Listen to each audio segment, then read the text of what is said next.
జరగనున్న ఉత్సవాల గురించి మనకి దిశానిర్దేశం చేయడానికి ఈరోజు ఈ కార్యక్రమానికి ముఖ్య అతిథిగా విచ్చేసిన మంత్రివర్యులు వేముల ప్రశాంత్ రెడ్డి సార్ గారికి, అదేవిధంగా నిజామాబాద్ రూరల్ ఎమ్మెల్యే గారు, తెలంగాణ టీఎస్ఆర్టీసీ చైర్పర్సన్ బాజిరెడ్డి గోవర్ధన్ రెడ్డి గారికి, స్థానిక ఎమ్మెల్యే నిజామాబాద్ అర్బన్ ఎమ్మెల్యే గారికి, అదేవిధంగా జడ్పీ చైర్పర్సన్ గారికి, మేయర్ గారికి, అదేవిధంగా మనకి Telangana state women cooperative development corporation chairperson గారు ఆకుల లలిత గారికి, సిపి గారికి, డిఎఫ్ఓ గారు, ఏసీ రెవెన్యూ, ఏసీఎల్బి, అదేవిధంగా ఇక్కడికి విచ్చేసిన ఎంపీపీలు, జడ్పీటీసీలు, ఇతర ప్రజాప్రతినిధులు, డిస్ట్రిక్ట్ ఆఫీసర్స్, మండల లెవెల్ ఆఫీసర్స్ అందరికీ స్వాగతం. సో మనకి తెలంగాణ రాష్ట్ర అవతరణ జరిగి ఈ జూన్ 2తో 9 సంవత్సరాలు కంప్లీట్ చేసుకుంటూ ఉంది. సో 9 సంవత్సరాలు నెక్స్ట్ జూన్ 2కి 10 ఇయర్స్ అనేది కంప్లీట్ చేసుకోబోతున్న కారణంగా సో ఈ జూన్ 2 నుంచి కూడా మనకి 21 రోజుల పాటు అవతరణ దశాబ్ద ఉత్సవాలు జరుపుకోవడానికి మనకి రాష్ట్ర ప్రభుత్వం నుంచి గైడ్లైన్స్ రావడం జరిగింది. అదేవిధంగా మనకి ఈ నెల 25వ తారీఖున హైదరాబాద్ లో మనకి బిఆర్ అంబేద్కర్ సెక్రటేరియట్ లో గౌరవ రాష్ట్ర ముఖ్యమంత్రి వర్యులు గారు అందరి కలెక్టర్స్, అన్ని జిల్లాల కలెక్టర్స్, సిపిస్, ఎస్పీస్, అదేవిధంగా మనకి రాష్ట్ర మంత్రివర్యుల సమక్షంలో గైడెన్స్ ఇవ్వడం జరిగింది. సో దానికి అనుగుణంగా సార్ మేము నిన్న ఈవినింగ్ కూడా డిస్ట్రిక్ట్ ఆఫీసర్స్ అందరితో కూడా ఏ రోజు ఏ శాఖ వాళ్ళు ఏ పని చేయాలి, ఏ విధంగా చేయాలి అనేది కూడా ఇన్స్ట్రక్షన్స్ ఇవ్వడం జరిగింది. సో మనకి కాన్స్టిట్యున్సీ లెవెల్స్ లో కొన్ని రోజులు జరుపుకోవడం ఉంటుంది, అదేవిధంగా కొన్ని ఈవెంట్స్ విలేజ్ లెవెల్లో కూడా జరుపుకోవడం ఉంటుంది. కాబట్టి సో ఈ ఉత్సవాలు ఘనంగా జరగాలి, ఒక పండగ వాతావరణంలో జరగాలి అంటే మనకి అధికారులు, ప్రజాప్రతినిధులు అందరూ ఒక కోఆర్డినేటెడ్ మేనర్ గా మనకి జిల్లాలో జరుపుకుంటే ఈ ఉత్సవాలు అనేది మన డిస్ట్రిక్ట్ లో సక్సెస్ఫుల్ గా ఘనంగా మనం పండగ వాతావరణంలో జరుపుకోవడం జరుగుతుంది. సో అందుకు ఈ రోజు ఆదివారం అయినా కూడా మనకున్న షార్ట్ టైం అంటే ఎక్కువ సమయం లేదు కాబట్టి మనం ఇప్పటి నుంచే ప్రిపరేటరీ యాక్టివిటీస్ టేకప్ చేయాలి. కాబట్టి మనకి ఈ రోజు మంత్రివర్యులు గారు ఈ రోజు ప్రిపేర్నెస్ గురించి ఈ మీటింగ్ అనేది కన్వీన్ చేయడం జరిగింది. సో ఈ సమావేశంలో పాల్గొన్న మీ అందరికి కూడా మరొకసారి ధన్యవాదాలు తెలుపుకుంటూ సో మనకి దిశానిర్దేశం చేయవలసిందిగా మంత్రివర్యులు గారిని కోరుతున్నాం. నిజామాబాద్ రూరల్ శాసనసభ్యులు బాజిరెడ్డి గోవర్ధన్ గారికి, నిజామాబాద్ అర్బన్ శాసనసభ్యులు గౌరవనీయులు గణేష్ విగాల గారికి, నిజామాబాద్ జిల్లా పరిషత్ చైర్మన్ గౌరవనీయులు విఠలరావు గారికి, నిజామాబాద్ నగర మేయర్ గౌరవనీయులు నీతు కిరణ్ గారికి, రాష్ట్ర ఉమెన్ కార్పొరేషన్ చైర్మన్ గౌరవనీయులు ఆకుల లలిత గారికి, ఈ కార్యక్రమానికి అధ్యక్షత వహిస్తున్నటువంటి జిల్లా కలెక్టర్ రాజీవ్ గారికి, ఎస్పీ ఇన్ఛార్జ్ గారికి, డిస్ట్రిక్ట్ ఫారెస్ట్ ఆఫీసర్ గారికి, అడిషనల్ కలెక్టర్స్కి, వేదిక మీద నుడా చైర్మన్ ప్రభాకర్ రెడ్డి గారికి, గౌరవ ఎంపీపీ అధ్యక్షులకు, గౌరవ జడ్పీటీసీ సభ్యులకు, మున్సిపల్ చైర్మన్లకు, అట్లాగే జిల్లా స్థాయి అధికారులకు, ఇతర అధికారులందరూ కూడా, మీడియా మిత్రులకు నా హృదయపూర్వక నమస్కారం. ఇంతకుముందు కలెక్టర్ గారు బ్రీఫ్ చేసినట్టు జిల్లాలో ఉన్నటువంటి ప్రజాప్రతినిధులతో, అధికారులతో ఈ తెలంగాణ రాష్ట్ర అవతరణ దశాబ్ద ఉత్సవాల కార్యక్రమం గురించి సమీక్ష చేయమని వారు ఆదేశం ఇచ్చినారు. వారి ఆదేశాల మేరకు ఇవాళ మనం ఇక్కడ సమావేశమైన అయితే కార్యక్రమం ముఖ్యమంత్రి గారు చెప్పిన షెడ్యూల్ గురించి, ముఖ్యమంత్రి గారి ఆలోచన ఎట్లా ఉన్నదో దాని గురించి నేను సవివరంగా మీకు చెప్పిన తర్వాత గౌరవ ఎమ్మెల్యేల గౌరవ పెద్ద సలహాలు సూచనలు ఏమైనా ఉంటే తీసుకోవడం జరుగుతుంది. అయితే మనందరికీ తెలుసు, ఏర్పడాలనే ఒక ప్రత్యేక కాంక్షతో దశాబ్దాలుగా తెలంగాణ సమాజం పోరాటం చేసిన సంగతి మనకు తెలుసు. పక్క రాష్ట్రంతో కలిపిన సందర్భంలో అప్పుడు జరిగిన వంచన, అప్పుడు జరిగిన మోసాలు, దాని తర్వాత 60 సంవత్సరాలుగా తెలంగాణ రాష్ట్రాన్ని కోల్పోయింది ఏంటి, తెలంగాణ రాష్ట్రం ఎట్లా వంచబడ్డది, అవన్నీ కూడా పాఠం జరిగింది. కొన్ని పోరాటాలు విజయవంతమైన, కొన్ని పోరాటాలు అణచివేయబడ్డాయి, కొన్ని పోరాటాలు వంచబడ్డాయి.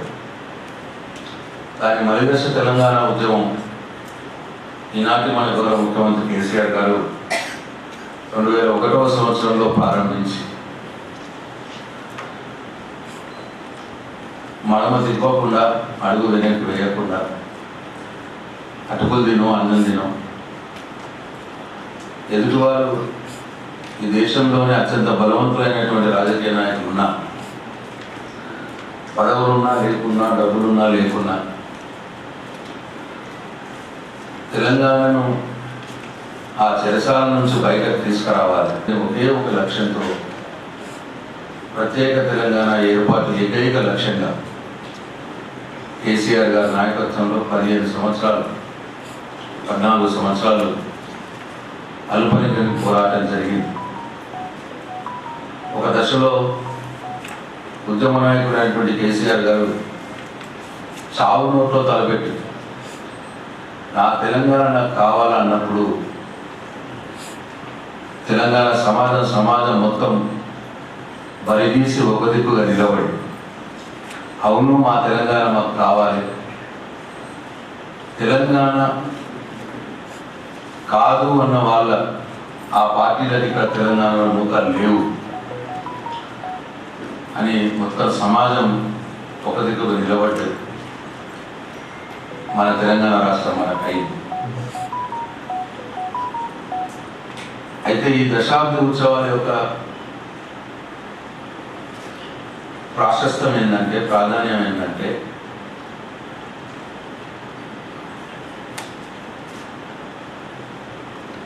తొమ్మిది సంవత్సరాల క్రితం ఏర్పడినటువంటి తెలంగాణ, మేము లేకపోతే మీకు కరెంటు లేదు, మేము లేకపోతే మీకు పరిపాలన చాత కాదు, మీకు నాగరికత లేదు, మేము లేకపోతే మీకు పంటలు పండవు, మీకు నీళ్లు లేవు అని ఎగతాళి చేసినటువంటి వాళ్ళ ముందే ఇవాళ తెలంగాణ తలెత్తుకొని ఈ దేశంలోనే నంబర్ 1 రాష్ట్రంగా అనేక రంగాల్లో ఇవాళ నిలబడి చూపిస్తున్నారు. గౌరవ ముఖ్యమంత్రి గారు యువకుల ఆత్మ బలిదానాల మీద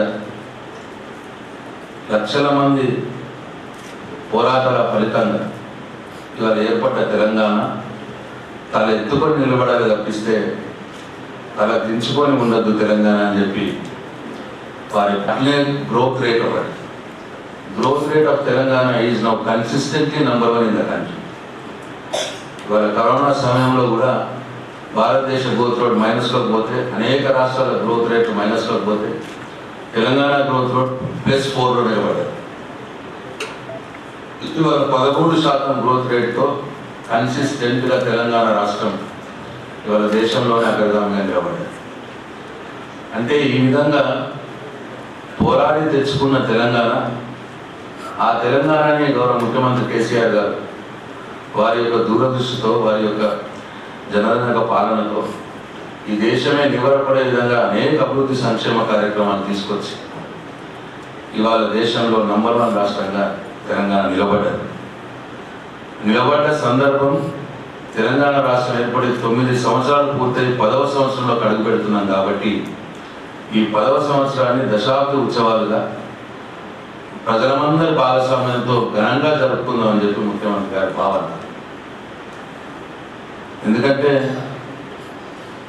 ఇవాళ పార్లమెంటు సాక్షిగా కేంద్ర ప్రభుత్వం కావచ్చు, అనేక వార్తా సంస్థల ప్రతినిధులు కావచ్చు, అనేక స్వచ్ఛంద సంస్థలు కావచ్చు, ఇవాళ తెలంగాణ అభివృద్ధిని ఏకకంఠంతో సాధిస్తున్నాయి, ఏకకంఠంతో చెప్తా ఉన్నాయి. ఇది ఎట్లా సాధ్యం? ఒక చిన్న రాష్ట్రం, కొత్త రాష్ట్రం 4 సంవత్సరాల కాలంలోనే ప్రపంచంలోనే పెద్దదైనటువంటి multi stage lift irrigation project Kaleshwaram ఎట్లా పూర్తి చేసింది. ఇవాళ హైదరాబాద్లో అనేక కట్టడాలు ఇవాళ తెలంగాణ ఖ్యాతిని ప్రతిబింబించే విధంగా, తెలంగాణ అభివృద్ధికి సంకేతాలుగా, సంతకాలుగా ఇవాళ తెలంగాణ హైదరాబాద్ నడబొట్టిన అనేక కట్టడాలు ఇవాళ నిలిపి, అది యాదాద్రి టెంపుల్ కావచ్చు, పోలీస్ కమాండ్ కంట్రోల్ కావచ్చు, ఐటీ హబ్స్ కావచ్చు, కేబుల్ బ్రిడ్జ్ కావచ్చు, హైదరాబాద్ నగరంలో ఎస్ఆర్డిపి ప్రోగ్రాం కింద 2 సంవత్సరాల కాలంలోనే 46 ఫ్లైఓవర్లు, 22 అండర్ పాస్లు ఏకకాలంలో కంప్లీట్ చేసి చూపెట్టడం కావచ్చు. ఇవాళ తెలంగాణ రాష్ట్ర సచివాలయం doctor BR Ambedkar secretariat building కావచ్చు, డాక్టర్ బిఆర్ అంబేద్కర్ విగ్రహం కావచ్చు, రేపు ప్రారంభించుకోబోయే తెలంగాణ అమరవీరుల స్మారక చిహ్నం కావచ్చు, ఇట్లా అనేక కట్టడాలు అతి తక్కువ కాలంలోనే పూర్తి చేసుకొని ఒక డెవలప్డ్ కంట్రీస్లో, అభివృద్ధి చెందిన దేశాల్లో ఏ విధంగా అయితే అభివృద్ధి పనులు జరుగుతాయో అంత వేగంగా ఇవాళ తెలంగాణ రాష్ట్రంలో అభివృద్ధి పనులు జరిగినాయి. ఫాక్స్కాన్ అనే సంస్థ అధ్యక్షుడు మన తెలంగాణ రాష్ట్రానికి వచ్చి, ఫాక్స్కాన్ అంటే అది పెద్ద సంస్థ. మన రాష్ట్రంలో వాళ్ళు ఇండస్ట్రీ పెట్టి 36,000 ఉద్యోగాలు ఇవ్వబోయే సంస్థ ఒకటేసారి. అంత పెద్ద సంస్థ, ప్రపంచంలోనే అగ్రగామైన సంస్థ ఫాక్స్కాన్. వాళ్ళ నెట్వర్క్ మొత్తం ప్రపంచం అన్ని దేశాల్లో నెట్వర్క్ ఉంది. ఐఫోన్ తయారు చేసేది వాళ్ళే. ఆయన కూడా తెలంగాణలో ఇంత ఫాస్ట్గా అభివృద్ధి ఎట్లా జరుగుతూ ఉన్నది, నేను నా ఓరియంటేషన్ మార్చుకోవాలి, టైంతో పోటీ పడడంలో కేసీఆర్ గారిని చూసి నేను నేర్చుకోవాలి, నా సంస్థ ప్రతినిధులు కూడా నేను చెప్పాలి అన్న నా మాట ఫాక్స్కాన్ సంస్థ ప్రతినిధి చెప్పింది. అట్లా ఇవాళ చాలా గొప్పగా తెలంగాణ రాష్ట్రం నిలబడి గెలిచింది కాబట్టి బ్రహ్మాండంగా మన ఉత్సవాలు జరుపుకోవాలి అని చెప్పి ముఖ్యమంత్రి గారి ఆలోచన. కాబట్టి మీ అందరి సహకారం ఈ దీంట్లో ఉత్సవాల్లో ఉండాలి. గ్రామాల మండలాల్లో, నియోజకవర్గ స్థాయిలో, జిల్లా స్థాయిలో ఎక్కడికక్కడ మనం దిశానిర్దేశం చేసుకొని ప్రతి నియోజకవర్గానికి ఒక జిల్లా స్థాయి అధికారులు నియమించుకొని నోడల్ ఆఫీసర్గా, ప్రతి మండలానికి ఒక అధికారి నోడల్ ఆఫీసర్గా నియమించుకొని, వార్డు మెంబర్ నుంచి ward member, sarpanch, MPTC, ZPTC, MPP, PSA చైర్మన్లు, మార్కెట్ కమిటీ చైర్మన్లు, డైరెక్టర్లు, గౌరవ ఎమ్మెల్యేల మటుకు, అట్లనే ప్రభుత్వ యంత్రాంగంలో చిన్న కింద విఏరియా కాల నుంచి పడితే కలెక్టర్ గారి మటుకు, పోలీస్ శాఖలో హోంగార్డ్ నుంచి పడితే ఎస్పీ మటుకు, ఇట్లా అందరి భాగస్వామ్యంతో ఈ ఉత్సవాలు బ్రహ్మాండంగా జరగాలని చెప్పి ముఖ్యమంత్రి గారు భావిస్తూ ఉన్నారు. జూన్ 2వ తారీఖు నుంచి మొదలై జూన్ 22వ తారీఖు మటుకు ఈ మన ఉత్సవాలు జరగాలని చెప్పి ముఖ్యమంత్రి గారి ఆదేశం. కాబట్టి ఎప్పుడు ఏ రోజు ఏం జరగాలనేది ముఖ్యమంత్రి గారి ఆదేశాల ప్రకారం నేను మీకు చెప్తాను. దాంట్లో మనం ఎట్లా చేసుకుందాం, ఎట్లా పోవాలి అనే ఆలోచన చేసుకోవాల్సిన అవసరం. అది ఆ రోజు ఎప్పుడు లాగే ఏ జిల్లాలో ఆ జిల్లా గౌరవ మంత్రివర్యుల ఆధ్వర్యంలో మన జిల్లా సమీక్ష సమావేశంలో గౌరవ ముఖ్యమంత్రి గారు ఆదేశించినటువంటి దశాబ్ది ఉత్సవాలు రెడ్డి గారు, తర్వాత నాతోటి సహచర శాసనసభ్యులు గౌరవనీయులు గణేష్ గుప్తా గారు, అదేవిధంగా గౌరవ జిల్లా పరిషత్ చైర్మన్ గారు మన విఠలరావు గారు, మంగళంతి గారు, జిల్లా కలెక్టర్ గారు శ్రీ రాజీవ్ గాంధీ హనుమంత్ గారు, మన నిజామాబాద్ మేయర్ గారు, కౌన్సిల్ చేసినటువంటి మున్సిపల్ చైర్మన్లు, జిల్లా పరిషత్ చైర్మన్లు, తర్వాత ఎంపీపీ, జడ్పీటీసీ, అదేవిధంగా జిల్లా అధికారులు అందరికీ నాకు నమస్కారం. ఇప్పటి వరకు గౌరవ మంత్రి గారు అయితే మొదట మాట్లాడారు.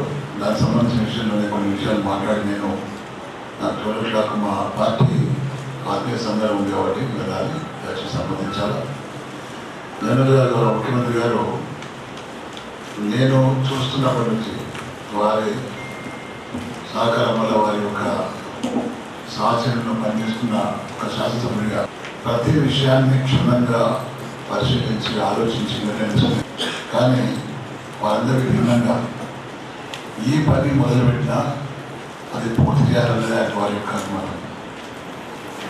ఏ విషయంలో నేను ఎగ్జాంపుల్ చెప్తున్నాను, మా కాన్స్టిట్యూన్సీలో మరి మిషన్ రైతు చైర్మన్గా ప్రస్తుతం మన మంత్రి గారు ఉన్నప్పుడు నా కాన్స్టిట్యూన్సీలోనే 2 ఫిల్టర్ బెడ్లు, తర్వాత ఈ వాటర్ ట్రీట్మెంట్ ప్లాంట్స్ 2 అరుగులు మరియు 20. అదేవిధంగా మా ముఖ్యమంత్రి గారి యొక్క సహకారంతో మా నియోజకవర్గంలో 750 kV సబ్స్టేషన్, అంతకుముందు 400 kV substation, 220 kV substation, 130 kV substation, ఈ విధంగా విద్యుత్ పరంగా కానీ సాగునీటి పరంగా కానీ అదేవిధంగా ఇరిగేషన్ పరంగా కూడా మరి మంత్రి గారి కాన్స్టిట్యూన్సీ, నా కాన్స్టిట్యూన్సీలో కాళేశ్వరం ప్రాజెక్టు యొక్క 22 ప్యాకేజీలో శాంక్షన్ చేసినటువంటి గౌరవ ముఖ్యమంత్రి శాంక్షన్ చేసినటువంటి ప్రాజెక్టు పనులు 4 ప్లేసెస్లో మరి ఇంటర్వెల్స్ కానీ తర్వాత ఫంక్షన్స్ ఇవన్నీ కూడా జరిగింది. అంటే ఇన్ని విజయాలు రాష్ట్రమంతా ఈ విధంగా జరిగింది డెవలప్మెంట్. వీటన్నిటి కూడా ప్రజలకు తెలియజేయాలి. తెలియజేయడం కాకుండా వాళ్ళ మనసుకు హత్తుకపోవాలి. ఇన్ని పనులు మనం చేస్తున్నప్పుడు ప్రజాప్రతినిధులు కానీ అధికారులు కానీ మరి ప్రజలకు తెలియాల్సిన అవసరం ఉందనే ఒక మంచి ఆలోచనతో వారు ఏదైతే ఈ కార్యక్రమం మనకి ఇచ్చిందో దీన్ని ఈ 20 రోజుల్లో ప్రజాప్రతినిధులు అధికారులు కలిసికట్టుగా ఉండి ప్రజలకు తెలియాల్సిన అవసరం ఉంది. ప్రజలకు మరి ముఖ్యమంత్రి అయితే ఆదేశించిందో ఆదేశం మేరకు మన జిల్లా మంత్రివర్యులు కూడా మనతో పాటు ఉంటారు కాబట్టి వారు, మేము, మీరు అందరూ కలిసి వారు ఇచ్చినటువంటి ఆదేశాన్ని తూచ తప్పకుండా 100% అమలు చేయాలని కూడా నేను కోరుతున్నా. దీనిలో నా ఆలోచన కూడా 100% ఉంటున్నది. ఇక్కడ దీన్ని ఎంత బాగా జరుపుకుంటే మరింత బాగుంటాం. ముఖ్యమంత్రి గారు బాగా పేరు వస్తుంది. ఇప్పటికీ భారతదేశంలో ఏదైతే బోగస్ ప్రచారం మీద జరుగుతుందో గుజరాత్ పాలసీ అది కాదు, తెలంగాణ మోడల్ కావాలని దేశమంతా కోరుతున్న తరుణంలో దాన్ని పూర్తించే విధంగా ఈ కార్యక్రమం మనం సక్సెస్ఫుల్గా చేయాలనేది మరి గౌరవ ముఖ్యమంత్రి గారికి ఆలోచన కాబట్టి వారి ఆలోచనకు అనుగుణంగా మరి వారి ఆలోచనకు అనుగుణంగా మనం ఇవన్నీ కంప్లీట్ చేయాలని మనగిస్తూ నాకు ఇచ్చిన ఈ అవకాశానికి మీ అందరికీ, ముఖ్యంగా మంత్రి గారికి, మా ఎమ్మెల్యేస్కి అందరూ ధన్యవాదాలు తెలియజేస్తున్నా. కంప్లీట్ అయ్యాక ఉంటుంది కానీ కొంచెం నాకు ముందు పెట్టిన ప్రోగ్రాం కాబట్టి వచ్చిండ్రు, దయచేసి అనుమతించాలని కోరుతున్నా. Thank you. ఆధ్వర్యంలో పతాక వందనం ఉంటుంది. అది మన జిల్లాలో 9 గంటలకు స్టార్ట్ చేసుకున్నాం. 9 గంటలకు ఫస్ట్ అమరవీరుల స్తూపం దగ్గరికి వెళ్ళి వాళ్ళకి నివాళులు అర్పించి అమరవీరుల తర్వాత పరేడ్ గ్రౌండ్స్లో వచ్చి కార్యక్రమం జరుగుతుంది. ఇక ఉత్సవాలు జూన్ 3వ తారీఖు నెక్స్ట్ డే, 2 తర్వాత 3వ తారీఖు సెకండ్ డే. ఆ రోజు తెలంగాణ రైతు దినోత్సవం. తెలంగాణ రైతు దినోత్సవం డిస్ట్రిక్ట్ అగ్రికల్చర్ ఆఫీసర్ ఉన్నారా?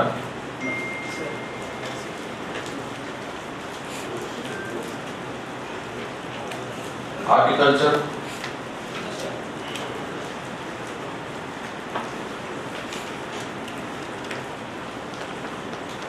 అయితే ఇదేంటంటే అన్ని రైతు వేదికలు, జిల్లాలో ఉన్నటువంటి అన్ని రైతు వేదికల వారీగా ఉత్సవాలు జరగాలి. రైతు దినోత్సవం ఉత్సవాలు 200 నుంచి 300 మంది రైతులు, ఒక్కొక్క క్లస్టర్ రైతులు, ప్రజాప్రతినిధులు, దాంట్లో రైతు బంధు సమితి ఉంటుంది. అట్లా ఆ మండలం రైతు బంధు, ఆ క్లస్టర్లో ఉన్నవాళ్ళు రైతు బంధు సమితి, రైతులు, ప్రజాప్రతినిధులు 200 నుంచి 300 మంది ఇన్వైట్ చేసి అక్కడ రైతు వేదికలన్నింటినీ కూడా మంచిగా డెకరేట్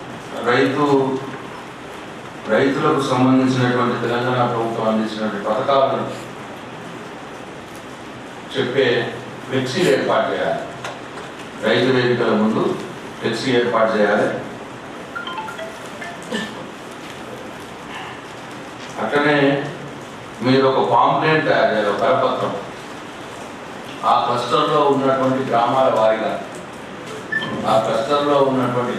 వారీగా ఏ గ్రామంలో ఎంతమంది రైతులకు రైతు బంధు వచ్చింది, ఎంత వచ్చింది, ఇప్పుడు మనకి 8 సంవత్సరాల్లో మొత్తం ఎంత వచ్చింది, రైతు బీమా కూడా అట్లనే. ఓకే, అట్లనే ఉచిత విద్యుత్ ద్వారా ఎలక్ట్రిసిటీ డిపార్ట్మెంట్ ఉన్నారా? ఉచిత విద్యుత్ ద్వారా ఏ గ్రామానికి ఉచిత విద్యుత్ ద్వారా ఎంత గవర్నమెంట్ ఖర్చు పెట్టింది ఉచిత విద్యుత్ కోసం, అర్థమైంది కదా? రైతుకు డైరెక్ట్గా రైట్.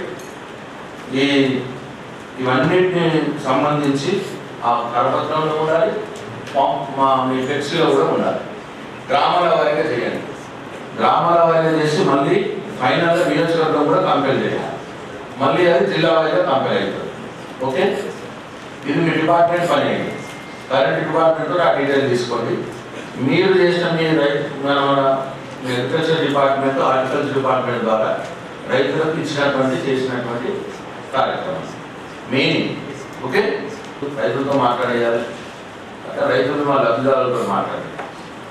మీ అందరికీ తెలియాల్సింది ఏంటంటే వ్యవసాయ రంగం అనేది తెలంగాణ రాకున్న మొదలు తెలంగాణ వచ్చిన తర్వాత ఈ 9 సంవత్సరాల కాలంలో మొత్తం రివర్స్ అయిపోయింది, కంప్లీట్ రివర్స్. చెప్తే నమ్మరు. 16 లక్షల ఎకరాల్లో వరి పండిస్తుండే తెలంగాణలో 2014 కంటే మొదలు. ఒక కాలం రాసాయనిక కాలం మొన్న లెక్కలు తీస్తే తెలంగాణ కంటే మొదలు 16 లక్షల ఎకరాల్లో వరి పండితే తెలంగాణ వచ్చిన తర్వాత 9 సంవత్సరాల కాలంలో ఇప్పుడు వరి 56 లక్షల ఎకరాల్లో పండుతారు. 56 lakhs, 16 లక్షలు అంటే ఆల్మోస్ట్ 5 రెట్లు. అంత గణనీయమైన అభివృద్ధి ఎందుకు జరిగింది? ముఖ్యమంత్రి గారు ఏదైతే నిర్ణయాలు తీసుకున్నారో రైతుల పట్ల, మొట్టమొదటి వారికి అప్పుల వారిని కాకుండా రైతు బంధు సహాయం చేస్తాను, పెట్టుబడి సహాయం చేస్తాను, 24 గంటల కరెంట్ ఇస్తాను, ఎక్కడికక్కడ నీళ్లు ఎట్లా వీలుంటే అట్లా చెరువులు నింపడం ద్వారా కావచ్చు, చెడ్డాలు పెట్టడం ద్వారా కావచ్చు, ప్రాజెక్టుల ద్వారా కావచ్చు, ఎట్లా వీలైతే అట్లా ఆయా గ్రామాల్లో ఉన్న చెరువులకు నీళ్లు తీసేదాన్ని. ఇట్లా అన్ని చేయడం మూలంగా గవర్నమెంట్ వర్షాలు కూడా బాగుపడ్డాయి. అన్ని చేయడం మూలంగా రైతు సంతోషంగా 1 ఇంచు జాగా కూడా వదిలిపెట్టకుండా ఇవాళ మొత్తం పంటలు పండిస్తాం. నేను ఇంతకు చెప్పింది అదే. ఎందుకు మనం ఉత్సవాలు జరుపుకోవాలంటే ఎందుకే 5 రెట్లు ఎక్కువ అగ్రికల్చర్ డెవలప్మెంట్ ప్రపంచంలో ఎక్కడ కూడా జరగదు, జరిగిన దాఖలాలు కూడా లేవు. 9 సంవత్సరాల కాలంలో ఓన్లీ తెలంగాణలో జరిగింది. మన వ్యవసాయమే చేత కాదు, మీకు తెలియదు అన్న వాళ్ళు ఇవాళ అక్కడ ఆంధ్రప్రదేశ్లో మొన్న పంటకు లెక్క తీసినాం మేము సేమ్. అక్కడ 16 లక్షల ఎకరాలు వరి పండుతారు, మన దగ్గర 50 లక్షల ఎకరాలు పండుతున్నారు. అన్నపూర్ణ ఆంధ్రప్రదేశ్ అన్నోళ్ళు ఇవాళ ఇక్కడ 16 లక్షలు అయింది, మన దగ్గర 50 లక్షలు అయింది. ఇంకో విషయం, దేశానికి ధాన్యాగారం ఉన్నారు పంజాబ్లో ఎంత వరి అయితే పండుతున్నారో అంతకంటే ఎక్కువ వరి మన తెలంగాణలో పండుతారు. పంజాబ్ కూడా బీట్ చేస్తాం 50%. మన శాతం ఎంత దేశంలో 3% మన పాపులేషన్. ఇది తెలిస్తే అర్థమవుతుంది. 3% జనాభా గల తెలంగాణ రాష్ట్రం, ఈ దేశంలో పండే ధాన్యంలో 50% ధాన్యం తెలంగాణ రాష్ట్రమే పండిస్తున్నారు. That is the development. అభివృద్ధి అంటే అది ఎవరు కొట్టేసే కావద్దండి, ఈ స్టాటిస్టిక్స్ ఫిగర్స్. కాబట్టి చాలా గొప్ప విషయం మనం చెప్పుకోవాలి. ఈ రెండు ఇంతకుముందు మన తెలంగాణ ఎంత పండుతుంది, ఇప్పుడు ఎంత పండుతుంది, దేశం మొత్తం ఎంతో మనం వెళ్తున్నాం, ఆంధ్రప్రదేశ్తో పోలిస్తే వెళ్తున్నాం. ఈ స్టాటిస్టిక్స్ తీసుకొని ఇవ్వాలి, కరపత్రాల్లో పెట్టండి, అది కూడా పెట్టండి, మన జిల్లాలో పెట్టండి. సేమ్ 5 times 1,93,000 నుంచి 4,14,000 డబుల్ అయింది. అంటే మన జిల్లాలో మొదటి నుంచి కూడా ప్రాజెక్ట్ ఉన్నాయి కాబట్టి ఉంది. వేరే వేరే జిల్లాల్లో అసలు పడకపోయేది ఏంటి, నల్గొండ మహబూబ్నగర్ 0, వాళ్ళకి పండుతాను, నల్గొండ నమ్మకం ఉంది, మహబూబ్నగర్ పండుతాను. ఇట్లా ఇది ఏదో మాటలు చెప్తే పోయేది కాదు కదా, ఎవరో చెడిపోతే చెడిపోయేది కాదు. ఇది మా కరెంట్ వాళ్ళు ఎంత బాధపడుతున్నారో మాకు తెలుసు. ఆ వ్యవసాయ కనెక్షన్లకు ఇవ్వలేక ఎంత బాగా ఎన్ని ట్రాన్స్ఫార్మర్లు మార్చిరో మాకు తెలుసు. ఒక నా నియోజకవర్గంలో 18 సబ్స్టేషన్లు కొత్తగా పెట్టాను నేను. 18 దాదాపు 52 పవర్ ట్రాన్స్ఫార్మర్స్. ఈ చిన్న ట్రాన్స్ఫార్మర్ అయితే పుట్టాలే, ఏం లెక్కనే లేదు ఎన్ని వచ్చాయో. ముందు ఒక ట్రాన్స్ఫార్మర్ కావాలంటే ఊళ్ళో బండి కట్టుకొని జీబు కట్టుకొని ఎమ్మెల్యే సార్ మినిస్టర్ దగ్గరికి 100 సార్లు ఎదురు ఒక ట్రాన్స్ఫార్మర్ వచ్చేది ఒకటి. అట్లా వాళ్ళ అంటే అది కూడా టైం, ఫాక్స్కాన్ చైర్మన్ ఒకటిగానే అనలే, I should learn the work from the KCR అని చెప్పాను.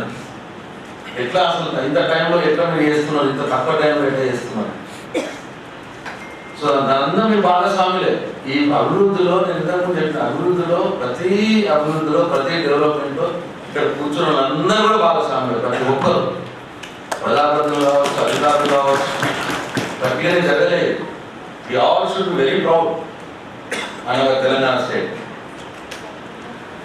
అట్లా ఇవన్నీ కూడా మీరు రైతు వేదికల్లో పెట్టి భోజనాలు పెట్టి పంపించాలి. 6 క్లస్టర్స్ 2 to 300 రాష్ట్రం. ఆ ప్యాడీ ప్రొక్యూర్మెంట్ డీటెయిల్స్ మీ కరపత్రంలో ఇంక్లూడ్ చేయండి. ఎగ్జాక్ట్లీ ప్యాడీ ప్రొక్యూర్మెంట్ కూడా మా అయితే నిజామాబాద్ జిల్లా నుంచి 1,00,000 మెట్రిక్ టన్ను ప్యాడీ ప్రొక్యూర్ చేసేది బిఫోర్ తెలంగాణ. మొత్తం కలిపి అది ఇది కలిపి 2.5-3 లక్షలు చేసేది. ఇప్పుడు 2 కలిపి 11 లక్షలు చేస్తున్నాం ప్యాడీ ప్రొక్యూర్మెంట్. 3 లక్షల మెట్రిక్ టన్నులు చేసే ప్యాడీ ప్రొక్యూర్మెంట్ 13 లక్షల మెట్రిక్ టన్నులు చేస్తున్నాం ఇవాళ ఉమ్మడి నిజామాబాద్ జిల్లా నుంచి. 4 times ఎక్కువ ప్యాడీ ప్రొక్యూర్మెంట్. మనకి 13 కాదు, ఆ 2 సీజన్. నేను ఒక సీజన్ 3 లక్షలు, 2 సీజన్ 7 లక్షలు ఉంటుంది. 7 lakhs ఉంది. 7 lakhs ఉంటే అది 26 లక్షలు అయింది. అది కూడా డీటెయిల్స్ పెట్టండి. సురక్షా దినం జూన్ 4వ తారీఖు నాడు ఇది డిస్ట్రిక్ట్ లెవెల్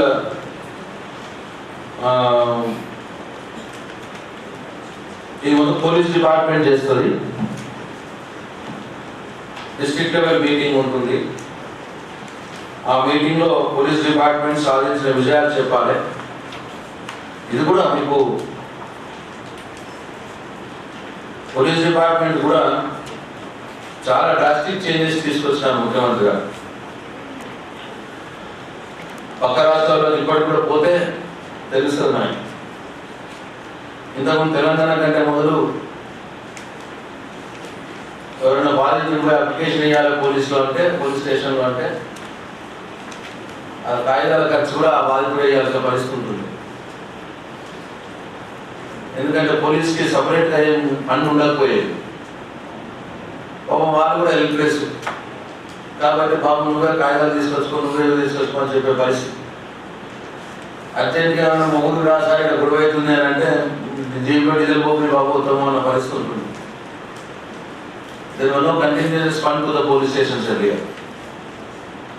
సీఎం గారు వచ్చిన తర్వాత ప్రతి పోలీస్ స్టేషన్ రూరల్లో 25,000 అండి ఉంటాయి.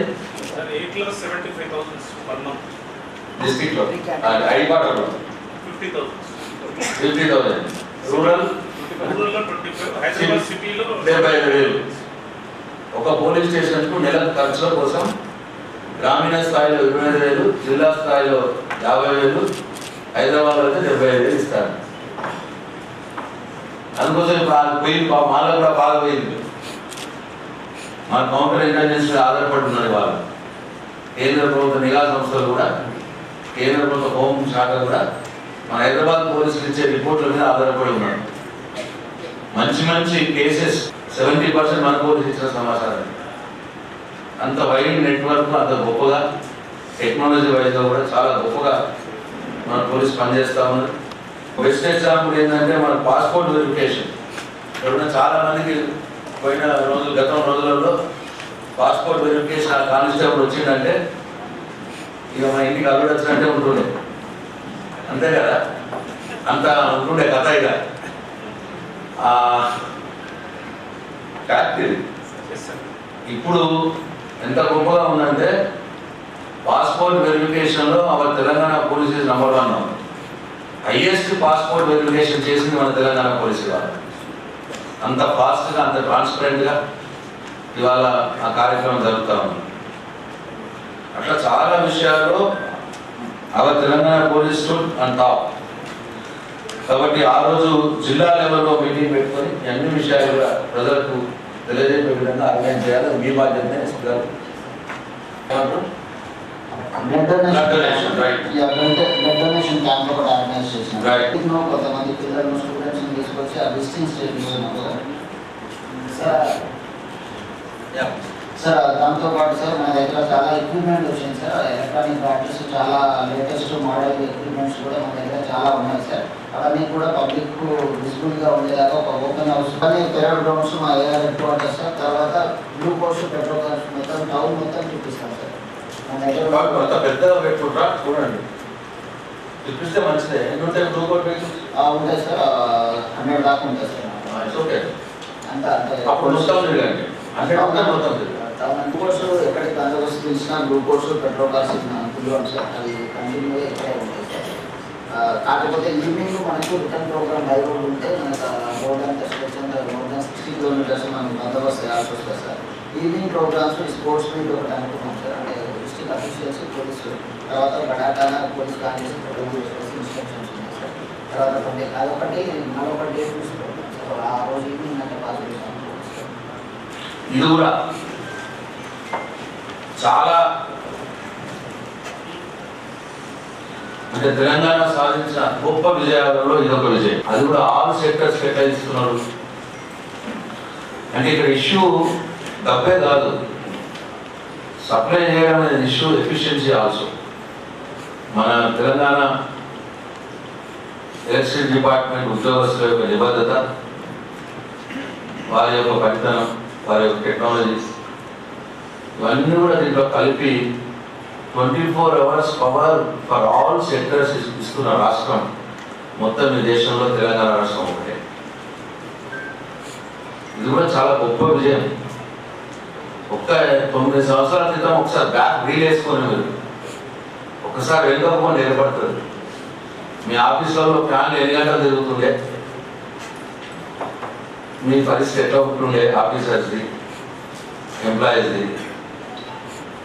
ఇవాళ గురించి సంబంధం మంచి ఎంత మంచిగా సల్లగా కూర్చున్నాం మనం. ఏదైనా గవర్నమెంట్ ఆఫీసర్ ఇంకా సల్లగా కూర్చున్న రోజులు ఉన్నాయా? 9 ఏళ్ళ క్రితం ఒక్కసారి ఎందుకు పోండి, జస్ట్ గో బ్యాక్. మా రైతులు 9 సంవత్సరాలు ఎంతకు బొమ్మని మా రైతులు ఏమన్నట్టు అమ్మ ఆ రోజు వద్దు మాకు అనంటారు. ఇట్లా భయపడతారు. రస్తారోపాలు, సబ్స్టేషన్ తాళాలేసుడు, కరెంట్ ఆఫీసులు తాళాలేసుడు, ఇవాళ ఏముంది అంటే ఇవన్నీ అన్టోల్డ్ జరుగుతున్నాయి కాబట్టి మనం చాలా ఏముంది లేదని అనిపిస్తుంది చాలా మంది. అందుకే ఆ సాధించిన విజయాలు, జరిగిన పనులు ఒకసారి గుర్తు చేయాల్సిన అవసరం ఉన్నది. మనం కూడా గుర్తు చేసుకోవాలి. ఈ దశాబ్ద ఉత్సవాల సందర్భంగా మీరు ఆశ్చర్యపోతారు. నేను సీఎం గారితో పోయినాం. ఫస్ట్ భయం ఏంది ఎట్లా అయితే ఆ రోజుల్లో మన install capacity, Telangana install capacity 4200 megawatt, అంతే కదా సార్? 4200 మెగావాట్స్. మనకు అవసరం ఉండే ఎంత 9 గంటల వ్యవసాయానికి, డొమెస్టిక్ ఇండస్ట్రీస్ కూడా అట్లే 9 గంటలు ఉంటుండే. డొమెస్టిక్ సమ్మర్లో 4-5 గంటలు 6 గంటలు కట్టుకుంటుంటే మిగతా తీసుకుంటుంది. ఆ మాత్రం దానికి మనకు అవసరం ఆ రోజు 4500 మెగావాట్, సారీ 6500 మెగావాట్ ఉందేమో 4200 మెగావాట్, అంటే తక్కువ పడుతున్నది 2000 మెగావాట్ రఫ్లీ. ఆ 2000 మెగావాట్లు సమకూర్చక 2000 మెగావాట్లు ఇప్పుడు ఇమీడియట్గా మనం ప్రొడ్యూస్ చేసే పరిస్థితి లేదు అని ఛత్తీస్గఢ్లో ఉంది. అక్కడ ఉంది కరెంటు, అక్కడికి పోయినాం. నేను కూడా ముఖ్యమంత్రి గారితో పోయినా. ఇక్కడ మాట్లాడినాను. 2000 మెగావాట్లు 1200 మెగావాట్లు మేము కొనుక్కుంటాం అని చెప్పి అక్కడ మాట్లాడినాం. గవర్నమెంట్ ప్రైవేట్ దగ్గర కాదు. మాట్లాడి వచ్చాను. వచ్చిన తర్వాత దాని నెక్స్ట్ డే ప్రభాకర్ రావు గారు ఇంకా చైర్మన్ ఉంటాడు. ఆయన మెల్లగా వచ్చిండు. కూర్చోండి అంటే కూర్చోండి. ఆయన మనకు అంత టెక్నికల్ తెలియదు, మాకు తెలియదు, సీఎం గారికి తెలియదు. సార్ కరెక్ట్ ఏమి ఇప్పుడు సీఎం గారు హ్యాపీ ఉన్నారు. అంకేమో దగ్గర పడ్డాను కదా మనం, పర్లేదు. ఇక ఆ 9 గంటలన్నా కరెంట్ ఇచ్చుకోవచ్చు రైతులకు. తక్కువ పడ్డది 2000 కదా, 2000 మనం 1200 మాట్లాడుకొని వచ్చినాం. రైతులకే తీసుకున్నాం 9 గంటలు, ఇక ప్రాబ్లం లేదు అని ఆయన హ్యాపీగా ఉన్నాడు బాగా. ప్రభాకర్ గారు ప్రభాకర్ ఇక మన అయితే కదా ప్రాబ్లం సాధారణంగా ప్రస్తుతానికి అయితే 9 గంటలకు తీసుకోవచ్చు కదా కరెంటు రైతులకు అని. అప్పుడే ఆయన చెప్పిండు మెల్లగా, సార్ మనకు ట్రాన్స్మిషన్ లైన్లు లేవు సార్ అని. ఛత్తీస్గఢ్లో మనం కరెంటు కొన్నా ట్రాన్స్మిషన్ లైన్స్ లేవు.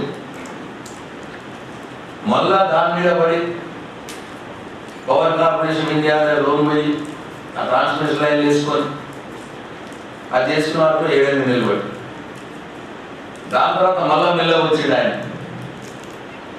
మెల్లగా వచ్చి ఆ డిస్ట్రిబ్యూషన్ కూడా మనం సరి చేసుకోవాలి సార్. కరెంట్ తెచ్చుకున్నాం కానీ మళ్ళీ ఇక్కడ నుంచి మనం డిస్ట్రిబ్యూషన్ పంపిస్తేప్పుడు గ్రామాల్లోకి సబ్స్టేషన్లు కావచ్చు, ట్రాన్స్ఫార్మర్లు కావచ్చు, ఇంకా చేసుకోవాలి సార్. డిస్ట్రిబ్యూషన్ సిస్టమ్ కూడా కరెక్ట్ చేయాలి.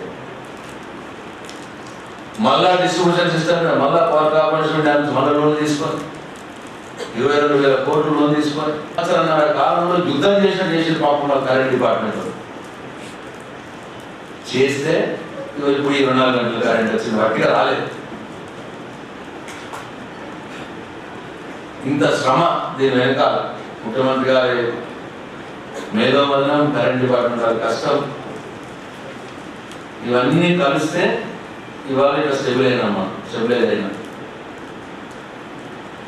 ఇవాళ మన ఇన్స్టాల్ పవర్ కెపాసిటీ 17,000 దగ్గర దానికి వచ్చాం, 16,000 దగ్గర దానికి వచ్చాం. ఇవాళ 4,200 ఉన్న మన install capacity now it is 16,000. అది మన సోలార్ రిలీజ్ చేస్తే 13,000 నికరంగా దీన్ని మనది బొగ్గుతో చేసేది. అంటే ఆల్మోస్ట్ 9,000 10,000 మనం మెగావాట్లు ఆడి చేసుకున్నాం 9 ఇయర్స్ కాలంలో. 2,000 చేరే వాళ్ళు 60 ఏళ్ళ వాళ్ళ పంటలు పండుతానే. ఇండస్ట్రీస్ 24 hours కరెంట్ ఇస్తున్నాం. ఒక షిఫ్ట్ పని చేసేవాడు 2 షిఫ్ట్లు 3 షిఫ్ట్లు కూడా చేస్తాడు వాళ్ళ కరెంట్ మంచిగా ఉందని. దాంతో ప్రొడక్టివిటీ పెరిగింది తెలంగాణలో. ఇండస్ట్రియల్ ప్రొడక్టివిటీ 3 times పెరిగింది. ఇండస్ట్రియల్ ప్రొడక్టివిటీ 3 times పెరిగిన ఏమవుతుంది? ఎంప్లాయ్మెంట్ క్రియేట్ అవుతుంది, జాబ్స్ వస్తాయి. జాబ్స్ పెరిగినాయి. జాబ్స్ పెరిగానే వాడు పేస్ట్ కొంటాడు, సబ్బు కొంటాడు, బట్టలు కొంటాడు, దాంతో ట్యాక్స్ గవర్నమెంట్ వస్తాను, మనీ రోల్ అవుతుంది కదా, ఇంకా పెరిగింది. స్టేట్ ఓన్ రెవెన్యూ ట్యాక్స్ పెరిగింది. స్టేట్ ఓన్ రెవెన్యూ ట్యాక్స్ పెరిగానే సీఎం గారు పబ్లిక్ మళ్ళీ పథకాలు పోతా ఉన్నాయి. ఇట్లా ఇంత నొక్కడానికి ఒకటి లింక్. అందుకే ఈ జీడిపి పెరగడం, గ్రోత్ రేట్ పెరగడం, తలసరి ఆదాయం పెరగడం, ఇవన్నీ వడ్డీ ఏదో జరగట్లేదు. సో అట్లా కరెంటు విషయంలో నేను నిజంగా నేను దగ్గర నుండి చూసిన ఆయన 1.5-2 years మార్నింగ్ టైంలో బ్రేక్ఫాస్ట్ కూర్చుని ప్లేట్ ముందాడు పెట్టగానే ఫోన్ తీసుకుంటుంది. ప్రభాకర్ గారికి ఫోన్ చేస్తుంది. ప్రభాకర్ గారి మన డిమాండ్ ఎంత ఉన్నది, మరి మనకి ఎంత ఉన్నది, ఇంకెక్కడి నుంచి ఎంత తీసుకోవాలి, మనం ఛత్తీస్గఢ్ నుంచి వస్తుంది, ఇంకేమైనా అవసరం ఉందా? ఈ కరెంట్ కూడా ఎట్లుంటే నమ్మకం స్టాక్ ఎక్స్చేంజ్ తిరుగుతుంది, అది కొనుక్కోడే. అట్లా ఎవ్రీడే పని చేయాలి. దాన్ని మార్నింగ్ ఇవ్వగానే ఆయన టిఫిన్ ముందర ప్లేట్ పెట్టుకోగానే ఫోన్ చేస్తుండే. ఆయన నేను డిమాండ్ ఎంత ఉండే, ఎంత మీట్ అయింది, ఇవాళ ఎంత వస్తుంది, ఎంత మీట్ కావాలి, ఎంత కరెంట్ ఎక్కడి నుంచి కొనాలి, ఎంత కొనాలి, అవన్నీ విషయాలు చెప్పిన తర్వాతనే ఫోన్ పెట్టేసి టిఫిన్ తింటుండే.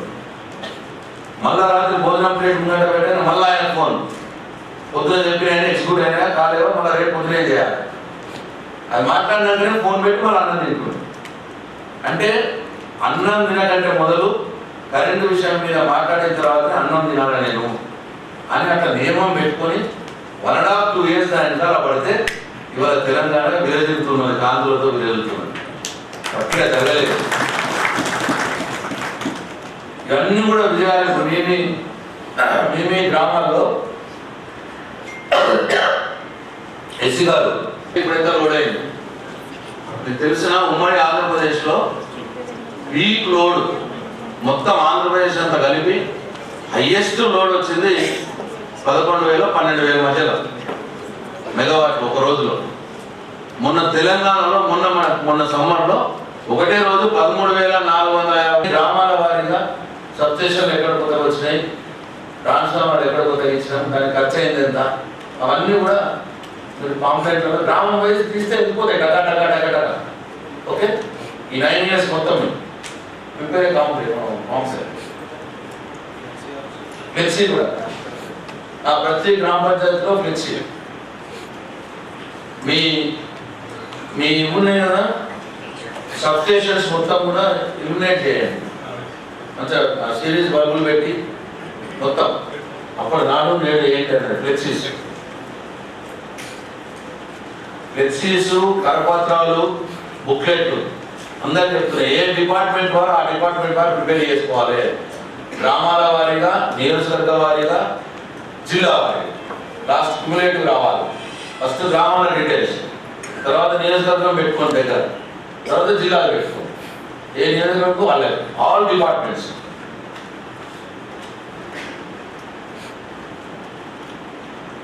తర్వాత తెలంగాణ పారిశ్రామిక ప్రగతి,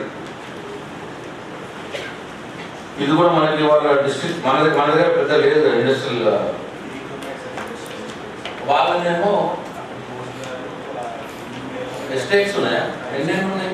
ఒకటి ఇండస్ట్రియల్ పార్కు, ఒకటి ఆటో నగర్. కాదా, మా ఇండస్ట్రియల్ పార్క్ లో ఎన్ని ఉన్నాయి? ఒక 40 యూనిట్ల వరకు ఉంటాయి సార్. చిన్న ఇండస్ట్రియల్ పార్క్ అది నడుస్తున్నాయా? నడుస్తున్నాయి. ఎప్పుడైనది? ఇది పాతదే సార్, పాత ఇండస్ట్రియల్ పార్క్. తర్వాత ఒక ఆటో నగర్ ఉంది సార్. ఆటో నగర్లో అది పెద్దగా. తర్వాత ఇక్కడ నిజామాబాద్లో సారంగపూర్లో ఉంది సార్ ఒక ఇండస్ట్రియల్ పార్క్. ఇంకో ఇక్కడ కూడా ఒక ఆటో నగర్ ఉంది సార్ నిజామాబాద్. కల్లకంపల్లిలో ఒకటి. కొత్తగా వచ్చినాయి, అవి కూడా పెద్దవి ఉంటాయి, కొత్తగా వచ్చినాయి. కెపాసిటీ ఆల్మోస్ట్ అవి ఇటుకలు ఉంటాయి, 150-120 ఇటుకలు ఉంటాయి కెపాసిటీ. అది కూడా తీసుకోండి, ఒక డీటెయిల్ తీసుకోండి, అది కూడా కాంప్లైంట్లో పెట్టండి. ఇండస్ట్రీస్గా పిలవండి, రైస్ మిల్స్ వాళ్ళని, తర్వాత కొందరు షాప్స్ వాళ్ళని పిలవండి, అర్థమైందా? హెయిర్ కటింగ్ సెలూన్ వాళ్ళని పిలవండి, ఇస్త్రీ షాప్ వాళ్ళు పిలవండి, 4-3. వీళ్ళందరూ కూడా లబ్ధిదారులు. అర్థమవుతుంది వాళ్ళు ఎంత ఇస్తున్నామంటే మనం మొత్తం ఎస్సీ ఎస్టీ ఫ్యామిలీస్లో 100 యూనిట్ల మట్టుకు ఫ్రీ. అంతే కదా? అంతే కదా? అట్లనే నాయి బ్రాహ్మలు లాండ్రీ షాప్స్కి 250 యూనిట్లు ఫ్రీ, బిల్లు లేదు. ఇవన్నీ కూడా రాయండి, నేను మర్చిపోయాను. అర్థమైంది కదా? అట్లా మీరు రైతులకు ఉచిత కరెంట్ ఇవ్వడం కూడా ఎంత ఖర్చు అవుతుందో కూడా ఇవ్వండి. రైట్, రైతులకు ఉచిత కరెంటు మీద సంవత్సరానికి ప్రభుత్వం ఖర్చు పెడుతున్నది 12,000 కోట్లు. రైతు బంధు 14,000 కోట్లు ఇస్తే కరెంటు మీద 12,000 కోట్లు ఖర్చు పెడుతుంది. అన్నితోటి పోతున్నాం, ఎవరికి దీనికి పెద్ద పట్టింపు లేనట్టు అయితే 12,000 కోట్లు. ఇప్పటికీ రైతు బంధు మీద 65,000 కోట్లు మొన్న దాకా ఎంత అయిందో 65,000. రైతు బంధు ఎంత అయిందండి మొత్తం. కరెంటు మీద కూడా ఆల్మోస్ట్ 80,000 కోట్లు ఖర్చు చేసినాం రైతు కోసం, 80,000 crores. ఇదేమని వచ్చున్నాయి కదా ఉచిత కరెంట్. అట్లా దాంట్లో మీరు గ్రామ తెలంగాణ రాష్ట్రం పారిశ్రామికంగా అంటే అప్పుడు కూర్చోండి, మనము 24 hours పవర్ సప్లై చేయడం వల్ల కావచ్చు, ల్యాండ్ ఆర్డర్ బాగా మెయింటైన్ చేయడం వల్ల కావచ్చు, ప్లస్ ముఖ్యమంత్రి గారు సిస్టమ్ తెచ్చు టీఎస్. ప్రభుత్వ చట్టాలు ఎట్లుంటాయి, ప్రభుత్వం కోసం చట్టం ఉంటుంది, ప్రభుత్వం కోసం ప్రభుత్వం మానిటరింగ్ చేయడానికి కంట్రోల్ చేయడానికి వచ్చింది 3: current, water, land order plus infrastructure. Road department నుంచి కాంప్లైంట్ చేసి ఇవ్వాలి.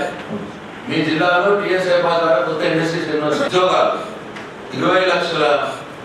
20,000 ఇండస్ట్రీస్ కొత్తవి, 4 లక్షల పెట్టుబడి, నీళ్లు పుష్కలంగా ఉన్నాయి, రోడ్డు బ్రహ్మాండంగా ఉన్నాయి, పర్మిషన్లు చాలా ఈజీగా వస్తున్నాయి, ఎవరి సతాయింపు లేదు, పొలిటీషియన్ సతాయింపు లేదు.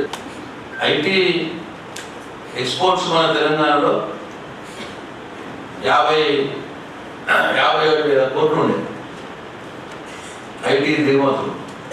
మనం రాకున్న మొదలు వచ్చినాక కేటీఆర్ మినిస్టర్ అయిన తర్వాత మీరు చూస్తూనే ఉన్నారు ఆయన పనితనం. ఫాక్స్కాన్ అనే సంగతి చెప్తే నేను ఫాక్స్కాన్ విషయం తెలిసిన ఏది స్టేషన్ ఫాక్స్కాన్ వియత్నాం తెలంగాణలో పెట్టాలని చెప్పి పెడితే 36,000-35,000 ఉద్యోగాలు కమిట్మెంట్ ఆ ఇండస్ట్రీ పెడితే. సుబోధ్ అని ఒక ఆయన ఉంటాడు కేటీఆర్ టీంలో, ఆయన 1.5 years ఉంచింది దాని ఇంకా. ఆయనకు అదే పని వేరే పని లేదు కదా, వాళ్ళతో కాంటాక్ట్ రోజు 1 month 2 months పోయి ఆయన తైవాన్లో ఉండేవాడు. ఇప్పుడు రోజు వాళ్ళ వెనకాల మీరు రండి, మీకు ఇట్లా ఇస్తాం, మీరు మంచిగా సబ్సిడీస్ ఇస్తాం, పవర్ సబ్సిడీ, కరెంట్ సబ్సిడీ ఇస్తాం, అది ఇంత బాగుంటుంది, పర్మిషన్ మీరు మొత్తం మేమే తిరిగి చేస్తాం, మీరు ఎక్కడికి రావాల్సిన అవసరం లేదు, ఎవరికి వెళ్ళాల్సిన అవసరం లేదు. అట్లా 1.5 years ఒక మనిషిని ఆ ఫాక్స్కాన్ కంపెనీ వెనకాల పెట్టి ఆ కంపెనీని తీసుకొని వచ్చింది కేటీఆర్. ఎవరి కోసం? కేటీఆర్ కోసం, స్టేట్ కోసమే కదా. అవునన్నట్టు హైదరాబాద్ ఇండస్ట్రీస్కి అని చెప్పి పుష్కలంగా ఐటీ కంపెనీస్ కూడా అట్లనే. ఇవాళ మన వరల్డ్లో టాప్ ఐటీ కంపెనీస్ ఉంటాయి, గూగుల్, అమెజాన్, ఫేస్బుక్ ఇట్లా 5 the biggest companies of the world. వాళ్ళ ఫస్ట్ ఆఫీసు వాళ్ళ ఓన్ కంట్రీలో ఉంటే వాళ్ళ సెకండ్ ఆఫీస్ హైదరాబాద్ ఉన్నది. వరల్డ్ వైడ్ వాళ్ళు సెకండ్ ఆఫీస్ ఎక్కడైనా పెడదామనుకుంటే వచ్చి హైదరాబాద్ పెడుతున్నారు. Absolute peaceful land order Hyderabad, beautiful infrastructure, మంచి రోడ్లు, వాటర్, ముస్లిం భగీరథ వాటర్ పుష్కలం హైదరాబాద్, మంచి ఎయిర్పోర్టు, మంచి గవర్నెన్స్, నో దాదాస్, నో గుండాస్. ఇవాళ 2,60,000 crores అయింది మన ఎక్స్పోర్ట్స్. 4 times పెరిగినాయి 9 years. We are almost on part the now Bengaluru now. తొందరలోనే మన ఇండియానే టాప్ అవుతున్నాం ఐటీ ఎక్స్పోర్ట్స్లో కూడా. సో ఇది విజయం, అది పెద్ద విజయం. ఇది ఐటీ ఎంప్లాయీస్ 3 లక్షల మంది ఉంది తెలంగాణ వచ్చినప్పుడు. హైదరాబాద్లో 9 లక్షలు, 6 లక్షల జాబ్స్ కొత్తగా ఐటీలో క్రియేట్ అయింది. ఇవన్నీ మన విజయాలే. ఒక ఏదో ఫార్మింగ్ సెక్టర్ అని కాదు, ప్రతి సెక్టర్లో ఇంప్రూవ్మెంట్ ఉంది. ప్లస్ ఈ కరపత్రాలను రాయండి, మీ జిల్లా రాయండి, స్టేట్ రాయండి. ఓకే సార్, నెక్స్ట్ వన్ ఈ పక్కన కలెక్టరేట్ పక్కన ఐటీ టవర్ ప్రపోజల్ ఇనాగ్రేషన్ పోవాలి. జిల్లాలో ఐటీ ఆఫీస్ పెడితే ఇక్కడనే పని చేసుకోవచ్చు కదా ఒక ఆలోచనతో పెట్టాను. దానికి గణేష్ గుప్తా గారు వాళ్ళ బ్రదర్ బాగా వర్కౌట్ చేసి చాలా కంపెనీస్ కూడా తీసుకొచ్చినారు. 100% ఇక్కడ కూడా ఇప్పుడు ఆల్మోస్ట్ ఎంతమంది ఎంప్లాయ్మెంట్ వస్తారు,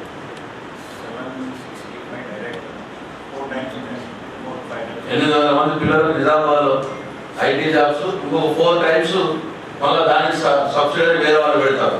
అంటే 2,000 మంది IT employees Nizam. Next June 7th సాగునీటి దినోత్సవం. ఇది కూడా బిగ్గెస్ట్ విక్టరీ ఆఫ్ తెలంగాణ. ఈ సాగునీటి దీంట్లో కూడా 1000 మందికి ఒక సభ, నియోజకవర్గ వారీగా, కలెక్టర్ కూడా నియోజకవర్గ వారీగా. మీ మండల లెవెల్లో అన్ని డిపార్ట్మెంట్స్ ఇన్వాల్వ్ చేసి మీరు ఒక ఇప్పుడు ఏదైతే సార్ చెప్తున్నారో రేపు మండల లెవెల్లో మీరు మీటింగ్స్ పెట్టుకొని సేమ్ కమ్యూనికేషన్ చేసి ఇన్ఫర్మేషన్ తెప్పించుకోండి. మనకి రేపు 29th రెడీ ఉంటుందా వాళ్ళ ప్రాబ్లం ఇన్ఫర్మేషన్ రెడీ ఉంటుంది. సో ఆల్రెడీ వాళ్ళ హైరాప్స్ నుంచి వాళ్ళకి ఇన్ఫర్మేషన్ వెళ్ళింది ప్రిపేర్ చేయమనే డేటా.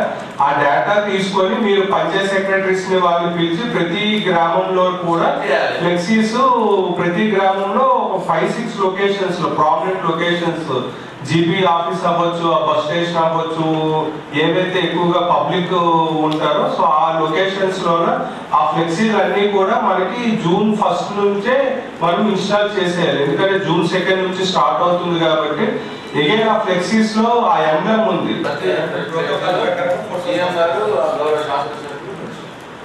సో ప్రోటోకాల్ ప్రకారంగా ఫొటోస్ వస్తాయి. సో మనకి ఎంబ్లెమ్ లోగో అనేది ఖచ్చితంగా దశాబ్దోత్సవ లోగో కూడా ఉండే విధంగా ఉండాలి. సో అందరు ఎంపీడీఓలు, తహసీల్దార్స్, ఎంపీఓస్ మీరు రేపు మార్నింగ్ అనేది ఖచ్చితంగా మీ మండల లెవెల్లో మీటింగ్ పెట్టుకొని మీ మండల లెవెల్ ఆఫీసర్స్ అందరినీ కూడా ఇప్పుడు ఏదైతే కమ్యూనికేట్ చేస్తున్నామో సేమ్ ఇన్ఫర్మేషన్ కమ్యూనికేట్ చేయడము, వాళ్ళ దగ్గర ఇన్ఫర్మేషన్ కలెక్ట్ చేసుకొని పంచాయత్ సెక్రటరీస్ తో మీటింగ్ పెట్టి ఆ ఇన్ఫర్మేషన్ ఇచ్చి ఫ్లెక్సీస్ అన్ని కూడా ప్రిపేర్ చేయండి. సో టెంప్లెట్ కూడా మేము ఇక్కడ నుండి ఇస్తాము, ఫ్లెక్సీ ఎలా ఉండాలి అనేది. ఈవెన్ మీ మెడికల్ ఆఫీసర్స్ కూడా పిలుచుకోండి. అంటే కేసీఆర్ కిట్ అవ్వచ్చు, ఇప్పుడు మనకి న్యూట్రిషన్ కిట్స్ వస్తున్నాయి. కంటి వెలుగు కూడా 2018-19 లో కంటి వెలుగు చేసాం, ఇప్పుడు కూడా కంటి వెలుగు చేస్తున్నాం. అన్ని డిపార్ట్మెంట్స్ కూడా కవర్ అవ్వాలి. ఉమెన్ అండ్ చైల్డ్ వెల్ఫేర్ నుంచి ఆ డిపార్ట్మెంట్ నుంచి కూడా పిలండి. సో అన్ని డిపార్ట్మెంట్స్ పిలిచి మీ ఎంపీపీ, జెడ్పీటీసీస్ కూడా ఇక్కడ అటెండ్ అవుతున్నారు కాబట్టి పబ్లిక్ రిప్రజెంటేటివ్స్ కూడా ఇన్వాల్వ్ చేసి ఒక మీటింగ్ అనేది మండల లెవెల్లో రేపు ఖచ్చితంగా అన్ని మండలాల్లో కూడా పెట్టుకొని ఇన్ఫర్మేషన్ కలెక్ట్ చేయాలి. సో June 1st ఫ్లెక్సీస్ అన్ని కూడా విలేజెస్ లో ఇన్స్టాల్ అయ్యి బాగుండ డీసీఓ, బోధన్కి ఆర్డీఓ, బోధన్ పర్ఫెక్ట్, అందరు మంచి ఆఫీసర్స్ ఉన్నారు. మీరు లీడ్ చేయండి వీళ్ళని. మీ మండల లెవెల్ ఆఫీసర్స్, మండల లెవెల్ ఆఫీసర్స్ పెట్టినారు ఎంఆర్ఓస్, తహసీల్దార్స్, మండల level officers tahsildars, core nodal officer MDOs రెండు రాయండి. ఇంటే అవన్నీ తీసుకోండి. సజ్జపూర్ వెళ్ళిపోయి అవన్నీ ఫోటో తీసుకొని మెట్రాజ్ వెళ్ళి పంపో తీసుకోండి. అక్కడ పనులు జరుగుతున్న ఫోటో తీసుకోండి. కొండెం చెరువు దగ్గర మంచిపై ఆ పంపడానికి తెలుతలేదు, ఆయన కష్టం ఎవరికి తెలుతలేదు. ఎంత కష్టపడ్డాడు, ఎందుకు పడ్డాడు ఎవరికి తెలియదు. మాకు పదవులు వచ్చినాయి, మాకు భూగకాలు వచ్చినాయి, మేము తిరుగుతున్నాం, మేము పోయాను, మీకు మంచిగా ప్రమోషన్లు వచ్చినాయి, జీతాలు వస్తున్నాయి, మేము మీకున్న మీరు తిరుగుతాను.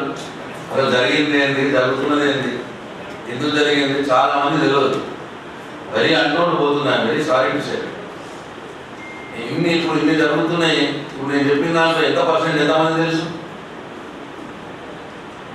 ఇరిగేషన్ కూడా కూర్చోండి.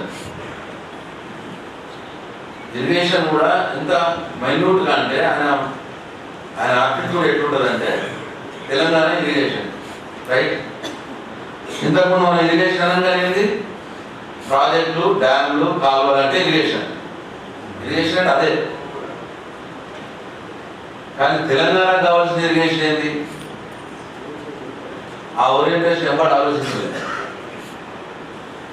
ప్రాజెక్టులు, డ్యాములు, కాలువలు టైం పడతాయి. బట్ ఇమీడియట్ ఇప్పుడు తెలంగాణకు కావాల్సిన ఇరిగేషన్ ఓరియంటేషన్ ఏంటి? ఆయన ఆలోచన ఏంటంటే తెలంగాణ రాష్ట్రంలో బోర్లు వేసి రైతులు ఎగ్జిస్టింగ్ సక్సెస్ఫుల్ ఉన్న బోర్లే 25 లక్షల నుంచి 30 లక్షల బోర్లు ఉన్నాయి. ఏది మోటార్ పెట్టి ఇప్పుడు నీళ్ళు వస్తున్నాయి. మోటార్ పెట్టకుండా ఉన్నటువంటి బోర్లు వేసి నీళ్ళు వల్లేమని అని చెప్పి వదిలేస్తే అవి 3 ఉంటాయి. అంటే 3-4 బోర్లు వేస్తే ఒక బోర్ సక్సెస్ అయింది తెలంగాణ రైతులు. అంటే వడ్డీ బోర్లు 1 కోటి బోర్లు వేసారు. ఇప్పుడు నడుస్తున్నది 25 లక్షల బోర్లు మోటార్లతో ఉన్నాయి. అంటే ఎంత లేదన్నా వీటికి ఖర్చు తీసుకుంటే నడుస్తున్న వీటి ఖర్చు 1 లక్ష ఒక బోర్కి అయితే కదా. బోర్ వేసిన మోటార్కి ఆ 4 వేలకు 1 లక్ష, అదొక 25,000 కోట్లు. అంటే 50,000 కోట్ల రూపాయలు పెట్టుబడి తెలంగాణ రైతు తను సొంతంగా చేసిన బోర్ల రూపంగా చేసి ఉన్నాయి. వాళ్ళ బోర్లు మోటార్లు బిగించబడి ఉన్నాయి. ఒకవేళ తెలంగాణ బోర్లు ఇట్లా ఆంధ్రలో ఉండవు. ఎందుకంటే ప్రాజెక్ట్ ఉన్నాయి, కాలంలో బోర్లు వేసే సిస్టమ్ లేదు. మనం బోర్లు వేసుకొని ఉన్నాం రెడీ. ఇవే మన ప్రాజెక్టులు. ఆయన ఉద్దేశం ఏంటి? వేసి ఉన్న బోర్లే ప్రాజెక్టులు. 50,000 కోట్ల రూపాయలు తెలంగాణ రైతు పెట్టుబడి పెట్టింది ఇవాళ ఉన్నాయి ఫీల్డ్లో. ఆ బోర్లలో నీళ్ళు ఇవ్వగలిగితే నా తెలంగాణ రైతుకు నీళ్ళు వస్తే బతికిపోతుంది.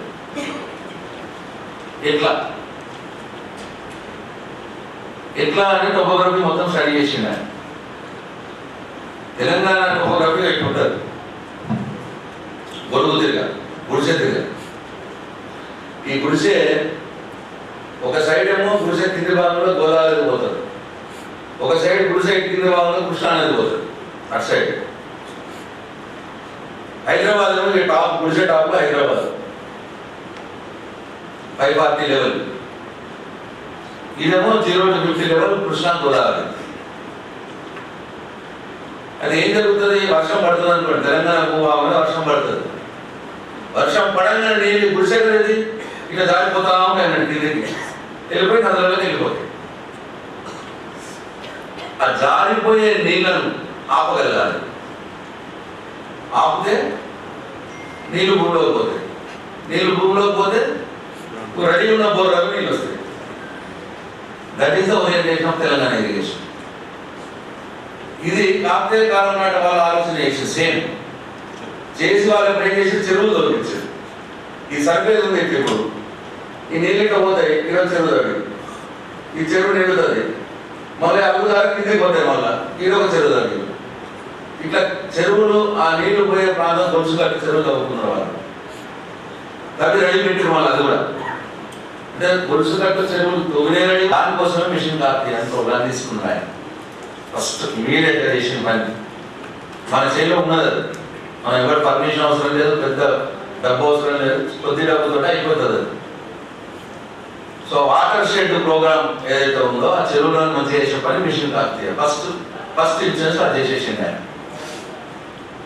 చేసి బాగుంటుంటే వర్షాలు పడ్డాయి మంచిగా, అన్ని చెరువులు నిండినాయి మంచిగా. చెరువులు నిండా ఏమైంది? బోర్లు నీళ్ళు వచ్చాయి. బోర్లు రెడీ ఉన్నాయి మాట. దానికి కావాల్సింది కరెంటు. ఆ కరెంట్ ఇచ్చి 24 hours కరెంటు ప్రయత్నం చేసి, సో తెలంగాణ ఇరిగేషన్ ఓరియంటేషన్ అయిపోయింది. వర్షం పడడం వల్లనే కాకుండా ఇంకా చెరువులు వేరు నింపచ్చు. అప్పుడు నెక్స్ట్ స్టేజ్ చేసి ఎక్కడికక్కడ చిన్న చిన్న లిఫ్ట్లు కావచ్చు, ఎక్కడికక్కడ డ్యామ్స్ కావచ్చు, కాళేశ్వరం ద్వారా కావచ్చు. ఇట్లా దీని ద్వారా తీసుకురావడానికి అటు కాళేశ్వరం ప్రాజెక్ట్ చేసుకున్నాం, ఎస్ఆర్ఎస్పి పునర్జీవనం చేసుకున్నాం. మన నిజామాబాద్ జిల్లాకు వస్తే ఎస్ఆర్ఎస్పి పునర్జీవనం చేసుకొని పోచంపాడు నీళ్ళు ఎప్పుడు నింపుకుంటే దాని ద్వారా ఆధారపడినటువంటి గుత్ప, అలీసాగర్, చౌకరంగన్ రెడ్డి ఈ లిఫ్ట్లను నడిపించుకొని మళ్ళీ చెరువులు నింపే. మళ్ళీ ఈ లిఫ్ట్లతో కూడా పోచంపాడు ప్రాజెక్టులో ఉన్న నీరుని తీసుకొచ్చి ఏదో కాలువల దగ్గర తీసుకుపోయి ఏదో చేసి అవసరం లేదు. యాజిటీస్ ఉన్న నీళ్లు తీసుకుపోయి ఒకవేళ నీళ్లు లేకపోతే ఇప్పుడు లక్ష్మీనాథ్తో నింపుకుందాం, ఇంకా దేనితో నింపుకునే అవకాశం ఉంటే చౌకరంగంతో నింపుకుందాం, గుత్పతో నింపుకుందాం. నేను ఎస్సీ గారికి చెప్తా ఉన్నా, ఈ చెరువుల పండుగ కోసం నీళ్లు ఎక్కడైనా ప్రతి గ్రామంలో ఒక చెరువు నీళ్ళు అవసరం ఏమైనా అవసరం ఉంటే నింపుకునే అవకాశం ఉంటే నింపుకోండి. ఈ 3 లిఫ్ట్ దీన్ని స్టాండర్డైజ్ చేసి హెచ్చరిక నీళ్ళు అవసరం లేదు రైతు, బట్ దీనికోసం ఒక నింపాల్సి వస్తే నింపుకోండి. ఓకే, లేని దగ్గర ఉంటే వెళ్ళండి, గుడ్. లేని దగ్గర చేసి చెరువులతోటి మనకు మత్స్యకారులకు కూడా చాలా లాభం జరిగింది. ఇది కూడా మనం నేను చెప్తే మీకు సిల్లిగా కనిపిస్తుంది, కానీ దాని రిజల్ట్ మామూలుగా లేదు. నేను ఒక 5 years బ్యాక్ మటుకు కూడా వేల్పూర్లో మా అమ్మ నాన్నలో మా నాయన ఉన్నప్పుడు ఆమె చేప కూడా అంటే హైదరాబాద్లో తీసుకుపోయేది. నేను చేప దొరకకపోయేది ఊర్లలో. ఫ్యాక్టరీ హైదరాబాద్ ఆంధ్ర నుంచి వచ్చే చేపలు అక్కడ నుంచి తీసుకొని కొనుక్కొని పోయేది. ఇప్పుడు ఇవాళ నీకు ఏ ఊరు చూసుకొని ప్రతి ఊర్లో చేపల మార్కెట్ కనిపిస్తా ఉంది. అవునా కాదా? పొద్దున సాయంత్రం. మరి ఇదే విజయం. విజయం అంటే ఎక్కడనో ఉండదు, గ్రామాల్లో జరిగే అభివృద్ధే విజయం. ఇది మనకు చాలా చిన్నగా కనిపిస్తుంది, ఇదే చాలా మల్టిపుల్ అవుతూ ఉంటుంది ఇది కథ. ఇవాళ ప్రతి మత్స్యకార కుటుంబం ఎవ్రీడే 500-1000 రూపాయలు మినిమం సంపాదిస్తాను. 1000 రూపాయలు, అది కూడా రౌండ్ అయ్యారు. విచిత్రం ఏంటంటే సంవత్సరం పొడుగు దొరుకుతున్నాయి చేపలు. They are largely benefited with this tanks. మన ఇరిగేషన్ పాలసీ ద్వారా మత్స్యకారులు చాలా లాభం జరిగింది. వాళ్ళు కూడా చేసుకుంటారు, వాళ్ళకి అట్లా కంపల్సరీ ఉండదు. వాళ్ళు కూడా ఆనందంగా ఉన్నారు, చేసుకుని మంచి వాళ్ళ వాటి చేసి ఒక పండుగ వాతావరణం తెలియదు. మత్స్యకారులు ఇన్వాల్వ్ చేసుకోండి, మహిళలు ఇన్వాల్వ్ చేసుకోండి, నీడెడ్ వాళ్ళు వీళ్ళంతా రైతులు. దీనికోసం ఇంకొకటి గోరెడ్డి వెంకన్న గారు రాసిన క్యాసెట్ ఉంటుంది, చెరువు మీద పాట పాడిండి ఆయన, అది తెప్పించుకోవాలి. అది ఎవరు బాధ్యత తీసుకుంటారు? తెలంగాణ రాకుండా మొదలు చెరువులు ఎట్లా ఉంటుండే, తర్వాత తెలంగాణ వచ్చినాక చెరువు ఎట్లయింది అని అప్పటిది ఇప్పటిది చాలా బాగా క్లియర్గా నల్ల కట్టినట్టు రాసినాడు. ఒక్కటి ఉండదు చెరువుతోటి ఎన్ని. జూన్ 9వ తారీఖున తెలంగాణ సంక్షేమ సంబరాలు. ఇప్పుడు మీది ఊరుగా చెరువుది, మీ టోటల్ డిస్ట్రిక్ట్ మిషన్ కాకపోతే డీటెయిల్స్ ఏ ఊరు కావు ఇవ్వాలి, అర్థమైంది కదా? ఇక్కడ ప్రతి చెరువుకి 30 లక్షలు 20 లక్షలు 40 లక్షలు కట్ చేసాం. అది మంచి ఫలితాలు ఇచ్చింది, బ్రహ్మాండంగా వేరే వాళ్ళు చేసుకుంటారు. ఏముంది అనుకుంటుందా? పాంప్లెంట్ పెద్ద ఇష్యూ కాదు, సర్పంచెస్ కూడా చేసుకుంటారు, ఎక్కడెక్కడ యాక్టివ్ ఉంటుంది. సార్ ఇది ఎంపీడీఓస్ తహసీల్దార్స్ ఇది ఎలాగో కమిటీ వేసాం కదా సార్, సో తహసీల్దార్స్ దగ్గరే ఇన్ఫర్మేషన్ ఉంటుంది సార్. కళ్యాణ లక్ష్మి, షాదీ ముబారక్ మనకి ఆ మీ సేవ పోర్టల్లో డేటా ఉంటుంది సార్. ఆసరా కూడా మనకి డిఆర్డిఓ వల్ల అంతా కూడా ఆన్లైన్ డేటానే మొత్తం ఉంటుంది సార్. మీకు తెలిసిన గుజరాత్లో 750 రూపాయలు పెన్షన్, ఉత్తరప్రదేశ్లో 500 రూపాయలు, బీహార్లో 400 రూపాయలు, మధ్యప్రదేశ్లో నియోజకవర్గ స్థాయి మీటింగ్ పెట్టుకోవాలి 1000 మంది. దాంట్లో అన్ని కేటగిరీస్ ఉండాలి. ఓల్డేజ్ కొంతమంది ఉండాలి, వికలాంగులు కొంతమంది ఉండాలి, ఎస్పెషల్లీ బీడీ వాళ్ళని ఎక్కడ తీసుకోండి, మన ఏరియాలో బీడీ వాళ్ళు ఎక్కువ ఉంటారు, రైట్? వాళ్ళే ఒకరు ఉంటారు.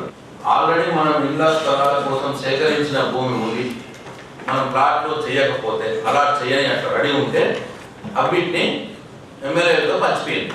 లాంచింగ్ అన్ని అవసరం లేదు, ఏదో అట్లా ఒకటి పెట్టి ఆ రోజు లాంచింగ్ చేయగలిగితే పెట్టు.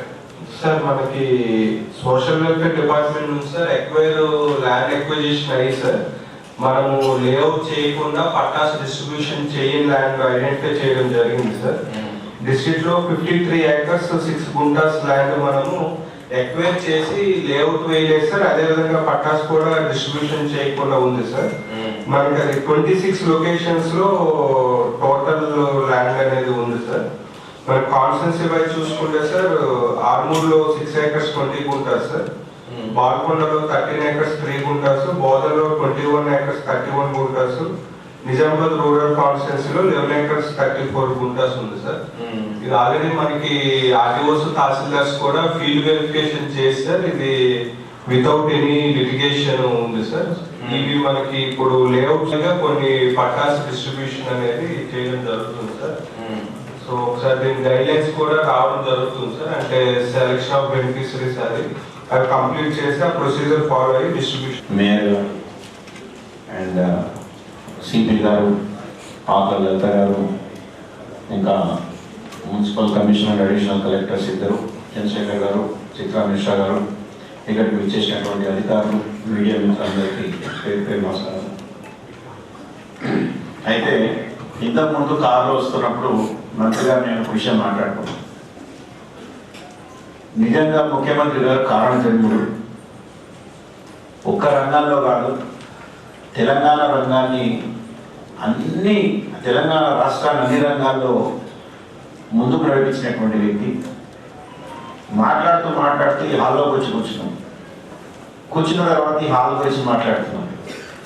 ఇంతకు ముందు ఉన్నటువంటి కలెక్టరేట్లో ఏ విధంగా మనం రివ్యూ చేస్తామని, ఏ విధంగా కూర్చున్నట్టు ఇంత ఆహ్లాదకరమైనటువంటి వాతావరణం అక్కడ ఉండేదా అని చెప్పేసి ఆ కంటిన్యూషన్లో మా ప్రసంగం, ఆ డిస్కషన్ అలా సాగింది.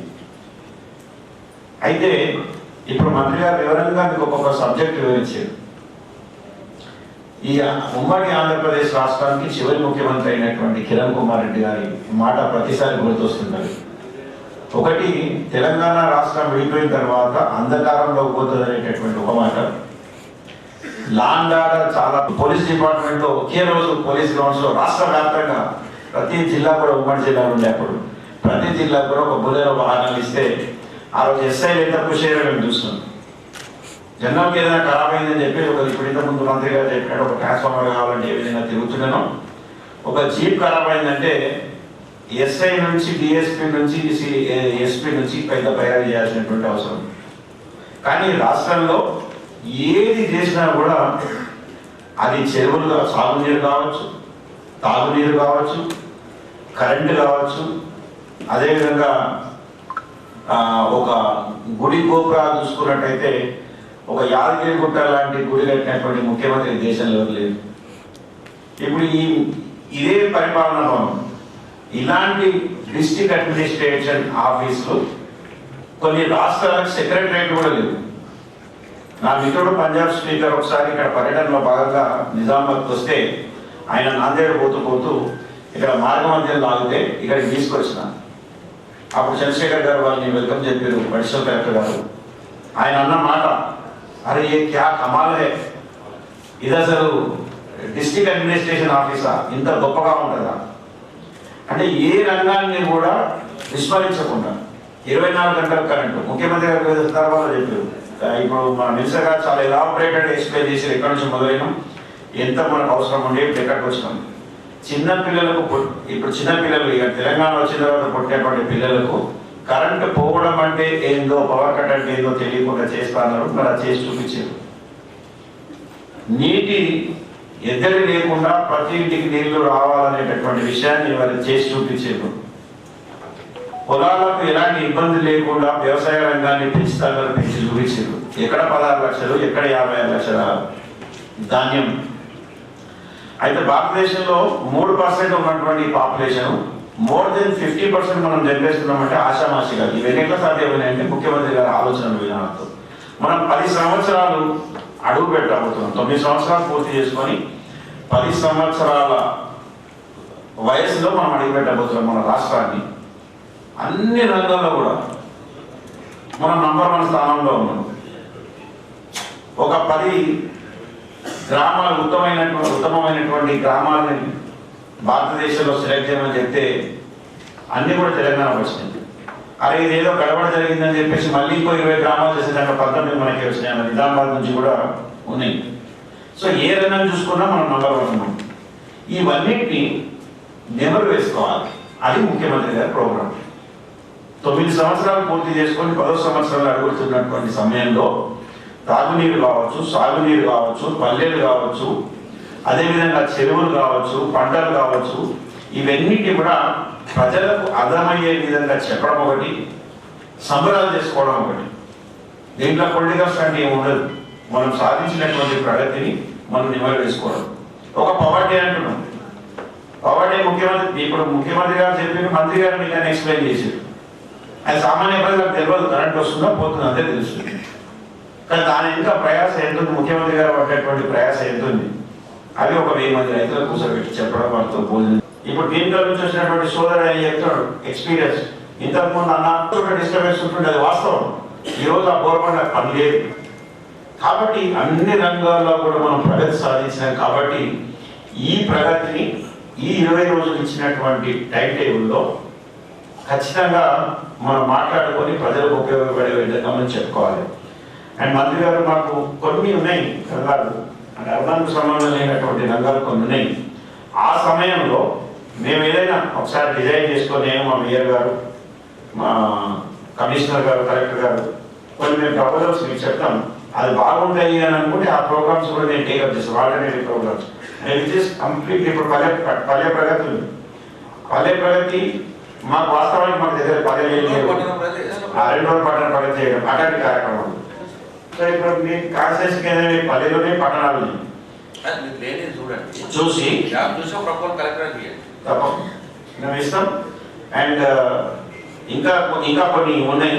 మా షెడ్యూల్ ప్రోగ్రామ్ ఒకటి ఉంది కాబట్టి అది కూడా ఇంపార్టెంట్. అందరూ అక్కడ ఉంటారు అధికారులు, అక్కడ పోవాల్సి వస్తుంది కాబట్టి మంత్రిగా నేను రిక్వెస్ట్ చేసిన. నేను ఆ టైం కోసం ఇంకా ఉంది, టైం కొద్దిసేపు ఉంటాము. అయితే మీ అందరితో ఏదైతే ముఖ్యమంత్రి గారు కోరుకుంటున్నారో ఈ విషయాన్ని ప్రజలకు అర్థమయ్యే విధంగా అధికారులు, ప్రజాప్రతినిధులు కలిసి పనిచేయాలని చెప్పేసి మేము కూడా 20 రోజులు ఉంటాం ఖచ్చితంగా ఉండి, ఆ 20 రోజులు మనం అందరం మమేకమై, ప్రజాప్రతినిధులు, అధికారులు మమేకమై ప్రజలకు అర్థమయ్యే విధంగా ఈ 9 సంవత్సరాల్లో సాధించినటువంటి ప్రగతిని మనము వారికి చెప్పాల్సిందనేటటువంటి మెసేజ్ ముఖ్యమంత్రి గారు ఇచ్చారో దీన్ని జయప్రదం చేయాలి. ఇంకా తెలంగాణని అన్ని రంగాలు ఆల్రెడీ నెంబర్ 1 ఉంది, ఇంకా ముందుకు తీసుకుపోయే విధంగా మనం కలిసికట్టుగా పనిచేయాలని చెప్పేసి ముఖ్యమంత్రి మాటగా మీ అందరికి చెప్తున్నాం. ఈ రాష్ట్ర సాధనతో పాటు అభివృద్ధి కోసం పనిచేసినటువంటి ప్రతి ఒక్క అధికారికి కూడా ధన్యవాదాలు చెప్తూ ఈ అవకాశానికి ధన్యవాదాలు. మనందరూ తెలుసు, తెలంగాణ వచ్చిన తర్వాత ముఖ్యమంత్రి గారు పరిపాలన ప్రజల ముందుకి పోవాలని చెప్పి కొత్త గ్రామ పంచాయతీలు, కొత్త మండళ్ళు, అట్లే కొత్త జిల్లాలు ఏర్పాటు చేసుకుని పరిపాలన చాలా సౌలభ్యంగా చేసుకున్నాం. దీని విషయంలో జిల్లా కేంద్రంలో ఒక సమావేశం ఏర్పాటు చేయాలి. కలెక్టర్ గారి ఆధ్వర్యంలో తెలంగాణ సుపరిపాలన. ఆ రోజు కాన్స్టిట్యున్సీ లెవెల్, విలేజ్ లెవెల్ ఏమి ఉండవు, ఓన్లీ డిస్ట్రిక్ట్ లెవెల్ ప్రోగ్రామ్ చేసి దీనివల్ల జరిగిన ఇట్లా ఎన్ని మనం కొత్తగా చేసుకున్నాం, దానివల్ల సత్వరమే పరిపాలన పేద ప్రజలకు అందుతూ ఉన్నది. ఇంకా కొన్ని గవర్నమెంట్ రిఆర్గనైజేషన్స్ కూడా చేసుకున్నాం. Departments, Panchayati Raj department, R&B department, irrigation department, ఈ రిఆర్గనైజ్ చేసుకున్నాం. ఇది కూడా దీంట్లో సుపరిపాలన భాగం వస్తుంది. దాంట్లో మీటింగ్ పెట్టుకుని అన్ని డిపార్ట్మెంట్స్ నుంచి మాట్లాడిపోయండి, ప్రతి డిపార్ట్మెంట్ ఎస్సీ గారితో మాట్లాడిపోయండి. ఎట్లా చేసుకున్నాం, దానివల్ల కలిగిన లాభాలు ఏంటి, ఎంతమంది ఎంప్లాయీస్ పెరుగుతూ ఉన్నారు జిల్లాలో ఆ రిఆర్గనైజేషన్స్ వల్ల. అట్లే specially focus on Dharani programme. That is also good reform which has been taken up by the government. Prominent ఉన్నారా ఇక్కడ, 1-2 ఉంటారు ఆర్గనైజ్ చేసేవాళ్ళు, వాళ్ళని ఇన్వాల్వ్ చేసుకోవాలి. ఓకేనా? అట్లాగే 12th రోజు తెలంగాణ రన్ కూడా పోలీస్ డిపార్ట్మెంట్ ఆర్గనైజ్ చేయమని చెప్పినారు. సార్ మేము చేస్తాం సార్, నో ప్రాబ్లం సార్. అది ఆర్గనైజ్గా చేస్తాను సార్. మాకు ఇది involve more many youth associations. అవును సార్, అది కాన్స్టిట్యున్సీ వైజ్ కూడా చేస్తాం. కాన్స్టిట్యున్సీ వైజ్ అయితే లేదు సార్, దానికి కూడా మేము ఇన్ఛార్జ్ ఆఫీసర్స్ని పెట్టేసి తెలంగాణ రన్ అనేది పొద్దున 6 గంటలకు ఆ నియోజకవర్గ స్థాయిలో ఉన్నటువంటి కాలేజ్ స్టూడెంట్స్ని, యూత్ని, మన ప్రజాప్రతినిధుల్ని అందరినీ కూడా ఇన్వాల్వ్ చేసుకొని మంచిగా బెలూన్స్ ఆ రోజు. దీనికి సరిపడా ఏదైనా ట్రాన్స్పోర్ట్ అవసరం వస్తుంది కదా, వేరే మండల్స్ ఇప్పుడు ఆ రూరల్ కాన్స్టిట్యున్సీలో ఇబ్బంది వస్తుంది, వేరే మండల్స్ నుంచి కూడా రావాలంటే అవసరమా ఏంది, వాళ్ళు let them take decision. Sir అది మేము ఆర్గనైజ్ చేస్తాం సార్. బస్సులు అవి ఉంటాయి కదా, సార్ ప్రాబ్లం లేదు సార్. నాకు తెలిసి 5,000 మంది ఉంటే కరెక్ట్ కాన్స్టిట్యూన్సీ హెడ్ క్వార్టర్లో. నియోజకవర్గ స్థాయిలో 1000 మంది తగ్గకుండా ఉండాలి, వాళ్ళ భోజనం కూడా ఏర్పాటు చేయాలి. దీంట్లో వచ్చి ఆశా వర్కర్లు, అంగన్వాడీ, అట్లనే సెల్ఫ్ సిబ్బంది, అట్లనే గవర్నమెంట్ లేడీ ఆఫీసర్స్ ఎంప్లాయీస్ వీళ్ళని ఇన్వాల్వ్ చేసుకోండి.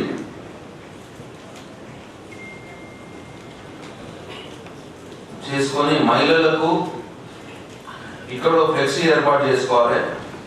మహిళలకు ఈ ప్రభుత్వం ప్రత్యేకంగా చేసిన విషయాలు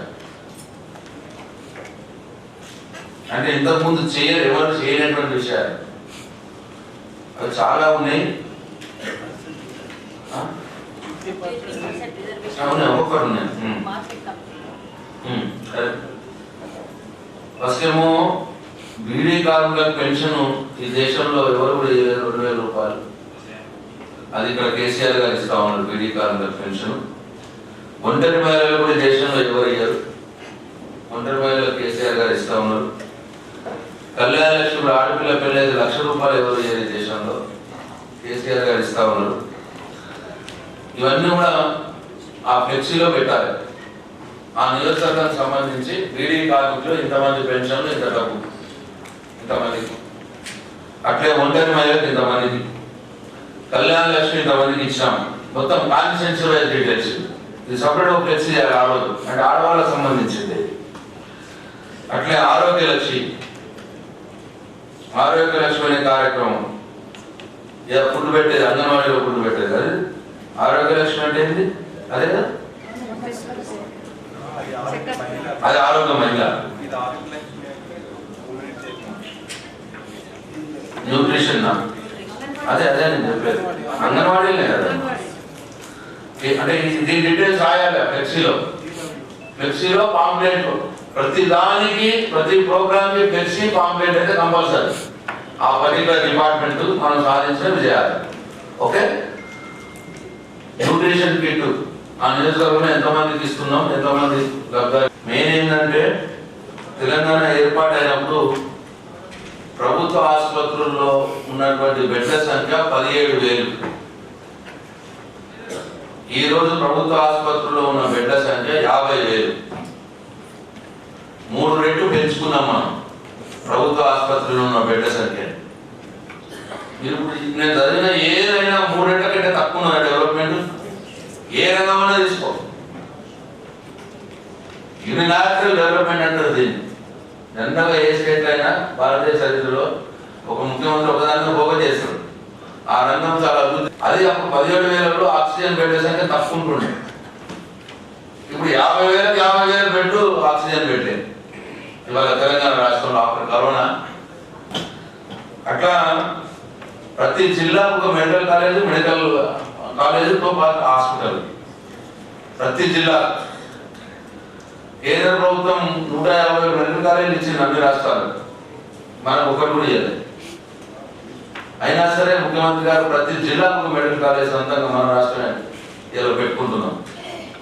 అంటే ప్రజా ఆరోగ్యాన్ని పేదల ఫుడ్ స్టెప్ దగ్గర తీసుకుపోవాలన్న ఆలోచన. గ్రామాల్లో ఆశా వర్కర్లు పనిచేస్తున్నారు, చాలా ట్రిమండస్ గా పనిచేస్తున్నారు. Each and every person health profile మన ఆశా వర్కర్ దగ్గర ఉంటున్నారు. అంతా కలిపి ఉన్నారు కాబట్టి ఇంటింటికి వైద్యమే కరెక్ట్ సూట్ అవుతుంది. బట్ అది కూడా మనం తెచ్చుకుని వాళ్ళ ఆశా వర్కర్ సిస్టాన్ని స్ట్రెంథన్ చేసుకున్నాం, వాళ్ళ వేతనాలు పెంచినాం, అలా మంచి ఇన్సెంటివ్స్ పోతా ఉన్నాయి, అలా గౌరవం ఇస్తా ఉన్నాం. అట్లా వాళ్ళు కూడా చాలా బ్రహ్మాండంగా పనిచేస్తూ ఉన్నారు. ఎంత బాగా అంటే ఏ ఆశా వర్కర్ అయినా తీసుకో, ఫలానా పేరు వ్యక్తి ఊర్లో అని అంటే ఆయనకి ఏమేమి ఉంది ఏమేమి లేదు చెప్తున్నారు. వాళ్ళు అంతా పర్ఫెక్ట్ అయిపోయారు మన ASHA worker. Every one is under health department I. ప్రతి ఒక్కరు కూడా ఇప్పుడు ఈ మనిషిది ఏంటి అని అంటే చెప్పగలిగే పరిస్థితిలో ఇవాళ మన ఆశా వర్కర్లు మన ప్రజా ఆరోగ్యం విషయంలో ముందంజ విషయం. వారికి నా హృదయపూర్వక శుభాకాంక్షలు తెలియజేస్తా ఉన్నా.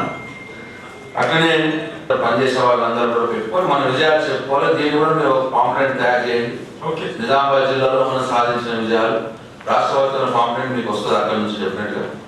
దీని మీద కూడా చేసుకోవాలి.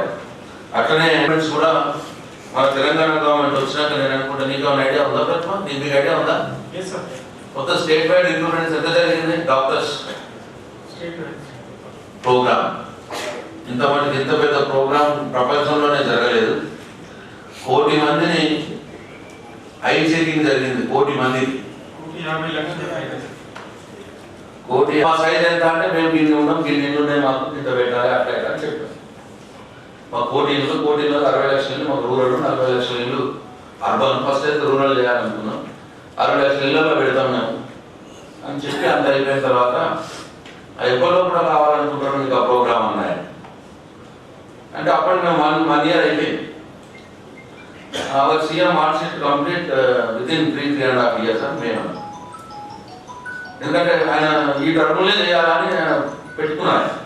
అది లాస్ట్ టర్మ్ పెట్టుకున్న కంప్లీట్ గట్టిగా 3.5 years యువర్ ఓవర్ అంబిషియస్ అన్నాడు మమ్మల్ని. Your over ambitious. We have completed this project under the able leadership of Narendra Modi ji. We took it to complete this project 12 years.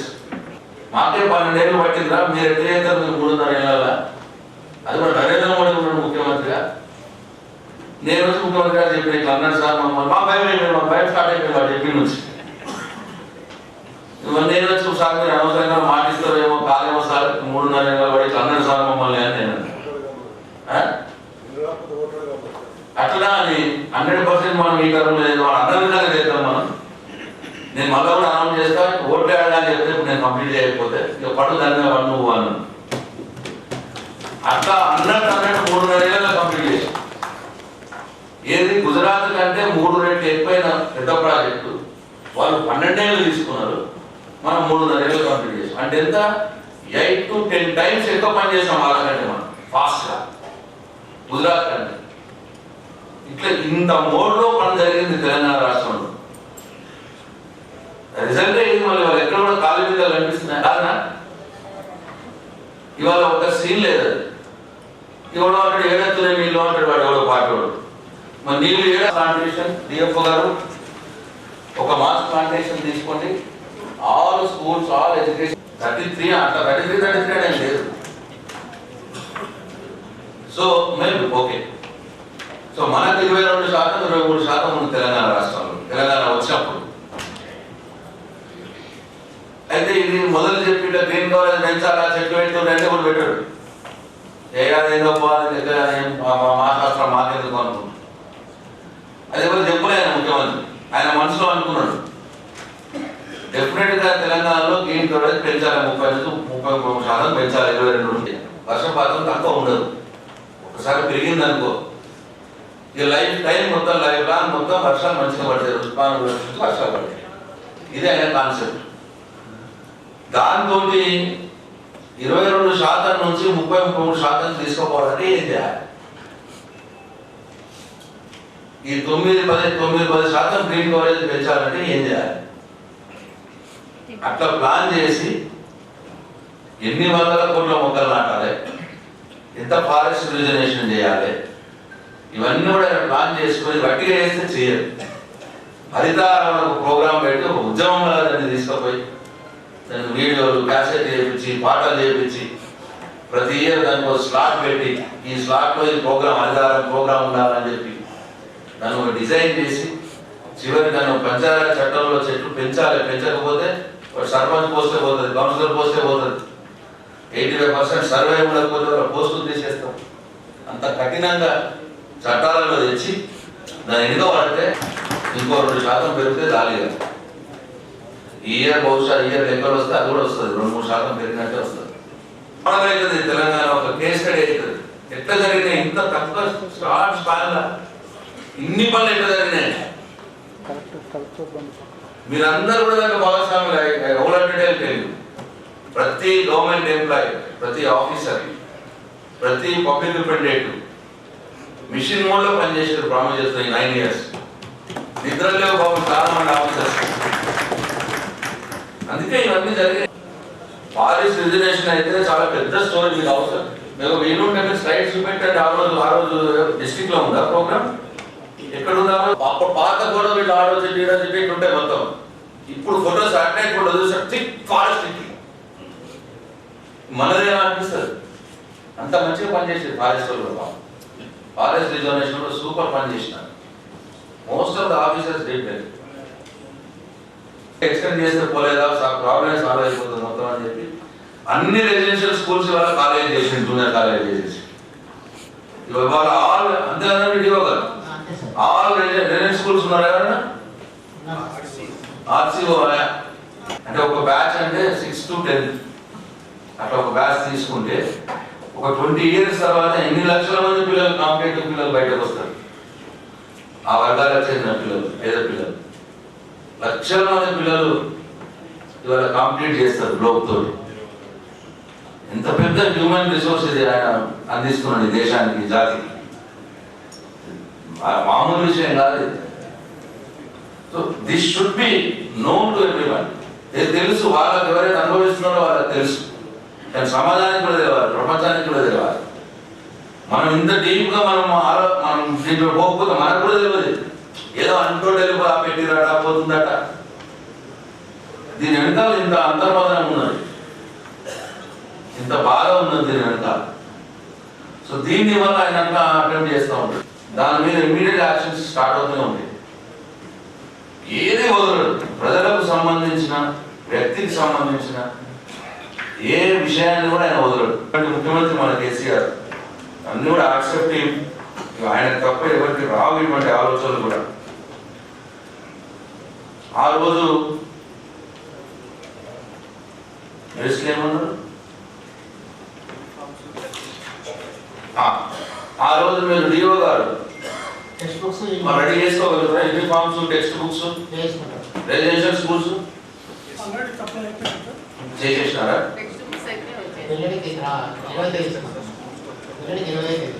వీళ్ళు ఎట్లుందో ready ఉన్నాయి కదా మీరు కూడా చేసుకోవాలి ఆ రోజు చేయండి జూన్ 27వ తేదీ నాడు తెలంగాణ విద్యా దినోత్సవం రోజు చేయండి మీ నుంచే పోతాయి వాళ్ళకు కానీ before Telangana only 12 residential schools for minorities 1 to 12 only కానీ సీఎం సార్ 2016 లో పిలిచి మా సెక్రటరీ షఫీల్లా సార్కి ఒక లెటర్ ఇచ్చారు షఫీల్లా గారు 3 months లో మీరు 71 స్కూల్స్ స్టార్ట్ చేయాలి స్పీడ్ తో 71 స్కూల్స్ స్టార్ట్ చేశారు మా కమ్యూనిటీలో గర్ల్స్ బయటకి రెసిడెన్షియల్ కి రావడం చాలా కష్టం కానీ ఇప్పుడు 16 లో 17 ఎస్టాబ్లిష్ చేశారు నెక్స్ట్ 2017 లో 121 స్కూల్స్ స్టార్ట్ చేశారు ఈచ్ అండ్ ఎవ్రీ ఎమ్మెల్యే పోయి సార్కి చెప్పి సార్ మా దగ్గర సుగా మైనారిటీ రెసిడెన్షియల్ కావాలి ఇప్పుడు ఆ 12 కి సుగా దీనిలో కలిపితే 71 2016 లో 2017 లో 121 ఓల్డ్ 204 స్కూల్స్ ఉంది sir each school 640 students 1,30,560 students చదువుతున్నారు దానిలో minority 1,30,000 non minority each student 1,25,000 free accommodation free quality education with competitive exams coaching free education thanks to the government. Thank you. చాలా మంది పిల్లలు మంచిగా ఇంజనీరింగ్ సీట్స్ వస్తున్నాయి MBBS సీట్లు వస్తున్నాయి ఆలోచన ఏంటంటే ఎవ్రీ మండలికి ఒక బీసీ రెసిడెన్షియల్ స్కూల్ పెడదామని నేను నా నియోజకవర్గంలోనే 52 గుళ్ళు కట్టించాను కొత్తగా చర్చిలో ఒక 15,000 కట్టించాను మసీద్ కట్టిన ఒక 15,000 మసీద్ ఆయన యాదాద్రి గుట్ట యాదాద్రి టెంపుల్ ఏకశిలతో కట్టించాను ఆయన అసలు ఆ శిల్పులు చెప్తారైతే ఈ వర్తమాన కాలంలో ఇట్లా రాయి కట్టడం ఎవరు కట్టలేదు సార్ మేము మా కళ అంతా పోయిందనుకున్నాం మాకేం పని లేదనుకున్నాం ఇక ఇప్పుడు మాకు మీరు పని కల్పించారు అన్నారు ఆ శిల్పులు వచ్చి ఎప్పుడో 1వ 2వ దేవస్తంభాలు వస్తాయి మా దగ్గరికి ఇట్లా గుళ్ళు రాయితో గుళ్ళు కట్టించుకోవడం ఎవరు లేడు ఇప్పటిదాకా 100 సంవత్సరాల చరిత్ర తీసుకున్నాడు ఎవరు లేడు యాదాద్రిదే ఒక్క సిమెంట్ బస్తా వాడకుండా మొత్తం రాయితోటే కట్టిన గుడి ఇప్పుడు అది రాయగుట్ట గుడి కంప్లీట్ రాయి అది కూడా ఒకటే గుట్ట నుంచి తీసుకొచ్చిన రాయి ఏకశిల రాయి ఒకటే ఒక గుట్ట నుంచి రాయిని తీసుకొచ్చి 1,200 మంది శిల్పులు సంవత్సరం ఆ గుట్ట దగ్గర పనిచేసినారు మళ్ళీ ఒక 6 నెలలు ఇక్కడ ఒక 300 మంది 6 నెలలు టెంపుల్ దగ్గర పనిచేసినారు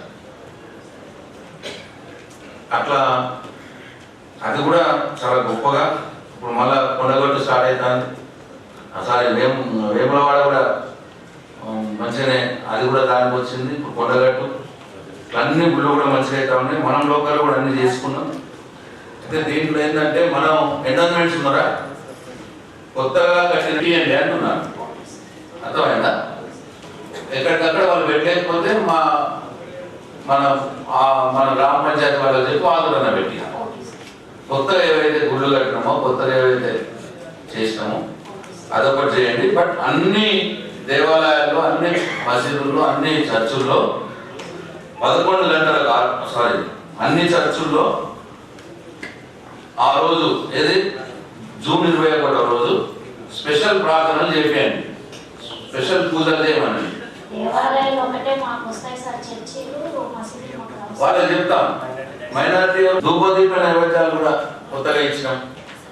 ధూపదీప నైవేద్యాలు ఎంతమందికి ఇచ్చినాం, ఇమాం మసీదులకు ఎంతమందికి ఇచ్చినాం, ఇవన్నీ కూడా పెట్టండి. ఇవన్నీ కూడా నువ్వు క్రియేషన్ బస్, ఇంతకుముందు లేవు ఇవన్నీ. పంతులకు పైసలు ఇచ్చిన గవర్నమెంట్ పైసలు ఇచ్చింది ఎక్కడ లేదు, అయ్యవాళ్ళకి ఇమాం మసీదులకు ఇచ్చింది ఎక్కడ లేదు. అంటే ఇప్పుడు ఇవన్నీ చూస్తే మనకి ఏమర్థమైంది, ఒక్క సెక్షన్ కాదు అన్ని సెక్షన్లో కూడా ప్రభుత్వం పనిచేసింది, అన్ని సెక్షన్స్. Okay right. లాస్ట్ రోజు జూన్ 22వ రోజు అమరుల సంస్మరణ రోజు. ఇది చాలా ఎమోషన్తో సంబంధించిన విషయం. తెలంగాణ రాష్ట్రం ఏర్పాటు కోసం వచ్చిన తెలంగాణని మళ్ళీ వెనుక తీసుకొని ఆంధ్ర వాళ్ళు ఎప్పుడైతే నాటకాలు మొదలుపెట్టిరో, అయ్యో వచ్చిన తెలంగాణ పోయిందే మళ్ళీ రాదా, ఇక రాదేమో అన్న బాధతో పాపం కొంతమంది పిల్లలు, నా చావుతోటైనా కేంద్ర ప్రభుత్వం కన్ను తెరుస్తుందేమో, నేను చస్తేనైనా తెలంగాణ ఇస్తుందేమో అని చెప్పి కొంతమంది పిల్లలు, ఇట్లా అనేక రకాలుగా తెలంగాణ ఉద్యమంలో ఆ పోరాటంలో అసలు వాసింలు చాలామంది, వారిని స్మరణం చేసుకోవడం, వారిని గుర్తు చేసుకోవడం, వారికి నివాళులు అర్పించుకోవడం మన కనీస బాధ్యత, కనీస ధర్మం తెలంగాణ సమాజానికి. కాబట్టి ఈ దశాబ్ది ఉత్సవాల్లో చివరి రోజున వారి పేరు మీద చేయాలని ముఖ్యమంత్రి గారు నిర్ణయం తీసుకున్నారు. అన్ని ఊరూర గ్రామ పంచాయతీలలో అట్లనే మండలాల్లో, మున్సిపాలిటీల్లో, కార్పొరేషన్లో ఆ రోజు ఉదయం 11 గంటలకు తెలంగాణ 11 గంటలకు సమావేశమై తెలంగాణ అమరవీరుల కోసం 2 నిమిషాలు మౌనం పాటించి వారికి ఘన నివాళులు అర్పిస్తూ ఒక తీర్మానాన్ని ప్రవేశపెట్టారు. అన్ని గ్రామ పంచాయతీలు, అన్ని మున్సిపాలిటీలు, అన్ని కార్పొరేషన్లు, జిల్లా పరిషత్, మీరు కూడా జిల్లా పరిషత్ అంటే అన్ని లోకల్ బాడీస్లో ఆ రోజు తెలంగాణ అమరవీరుల కోసం వారి ఘనమైన నివాళులు అర్పించి ఒక తీర్మానం పాస్ చేసి 2 నిమిషాలు మౌనం పాటించాలి. ఇది లాస్ట్ జూన్ 22వ తేదీ నాడు చేయాలని చెప్పి కోరుతా ఉన్నా. అట్లనే మంత్రులు, ఎమ్మెల్యేలు అందరూ కూడా తమ తమ నియోజకవర్గాల్లో ఎక్కడైతే అమరవీరుల స్తూపాలు ఉంటాయో అక్కడ శ్రద్ధాంజలి ఘటించి, హైదరాబాద్లో ఇంకో ప్రోగ్రాం, హైదరాబాద్లో కూడా అక్కడ ఒక అమరవీరుల స్మారకంగా ఒక గొప్ప కట్టడాన్ని కట్టుకున్నాం. దాన్ని ఆ రోజు ముఖ్యమంత్రి గారు దాన్ని ప్రారంభం చేస్తారు. అది లాస్ట్ ప్రోగ్రాం ఇది మొత్తం ఉత్సవాలలో. అయితే ఈ అమరవీరుల స్మారక కట్టడం కూడా దీని ఒక 2 విషయాలు మనందరూ తెలిసి ఉండాలి. కూడా స్మారక చిహ్నం కట్టడం ఒక భాగం, దాని వెనకాల ఉన్న బ్యాక్గ్రౌండ్ ఒకటి. ఈ కట్టడంలోనేమో ముఖ్యమంత్రి గారి ఆదేశం ఏంటంటే ఆ కట్టడం చాలా గొప్పగా ఉండాలి. హైదరాబాద్కు వేరే రాష్ట్రాల నుంచి కావచ్చు, వేరే దేశాల నుంచి కావచ్చు, ఎవరైనా హై డెలిగేట్స్ వస్తే, నాకు ఆ దేశ ప్రతినిధులు వస్తే, ప్రధానమంత్రులు కావచ్చు, రాష్ట్రపతులు కావచ్చు, అంబాసిడర్స్ కావచ్చు, మంత్రులు కావచ్చు, ఎవరు వచ్చినా సరే వారు మొట్టమొదటిగా అమరుల స్మారక చిహ్నం దగ్గరికి వచ్చి ఆ తెలంగాణ అమరవీరులకు నివాళులు అర్పించి తర్వాత వారి కార్యక్రమాలు కొనసాగాలి అని చెప్పేటట్టు ఉండాలి. అంత గొప్పగా మీరు కట్టండి. ఎట్లయితే ఢిల్లీలో విదేశీ ప్రతినిధులు వస్తే గాంధీ గారి సమాధి వద్దకు, బాపు గారి వద్దకు ఎట్లయితే పోయి అక్కడ నివాళులు అర్పించి అదొక సాంప్రదాయంగా పెట్టుకున్నారు, అట్లా ఇక్కడ కూడా పెట్టేటట్టు అంత మంచి కట్టడం కట్టాలి అని చెప్పి వారు నిర్ణయం తీసుకున్నారు. దాని వారి డిజైన్ కూడా ఏం చేసినారంటే ఒక దీపం ఆకారంలో డిజైన్. ఆ దీపం జ్వలిస్తూనే ఉంటుంది అన్నట్టు. అంటే తెలంగాణ అమరవీరుల యొక్క త్యాగం, వారి యొక్క స్ఫూర్తి ఎల్లప్పుడూ మనకు జ్వలిస్తూనే కనబడాలి, మన మధ్యలో ఎల్లప్పుడూ అది వెలుగుతూనే ఉండాలి అన్న కోణంలో ఆ దీపం ఆకృతిని కూడా ఫైనల్ చేసినారు. ఫైనల్ చేసిన తర్వాత నేను మినిస్టర్ అయిన తర్వాత మళ్ళీ అంటే అది కట్టించే బాధ్యత నాకే, ఆ భగవంతుడు నాకే కనిపించింది అదృష్టం కొద్ది. నేను మినిస్టర్ అయిన తర్వాత ఆ దీపంని కూడా గొప్పగా ఉండాలి అని ఒక ఆలోచన చేసి మొట్టమొదటి స్టెయిన్లెస్ స్టీల్ తోటి ఉండింది. అది అంటే స్టెయిన్లెస్ స్టీలు బయటికి స్టీల్ ఎట్లుంటుందో అట్లా కనిపించేది.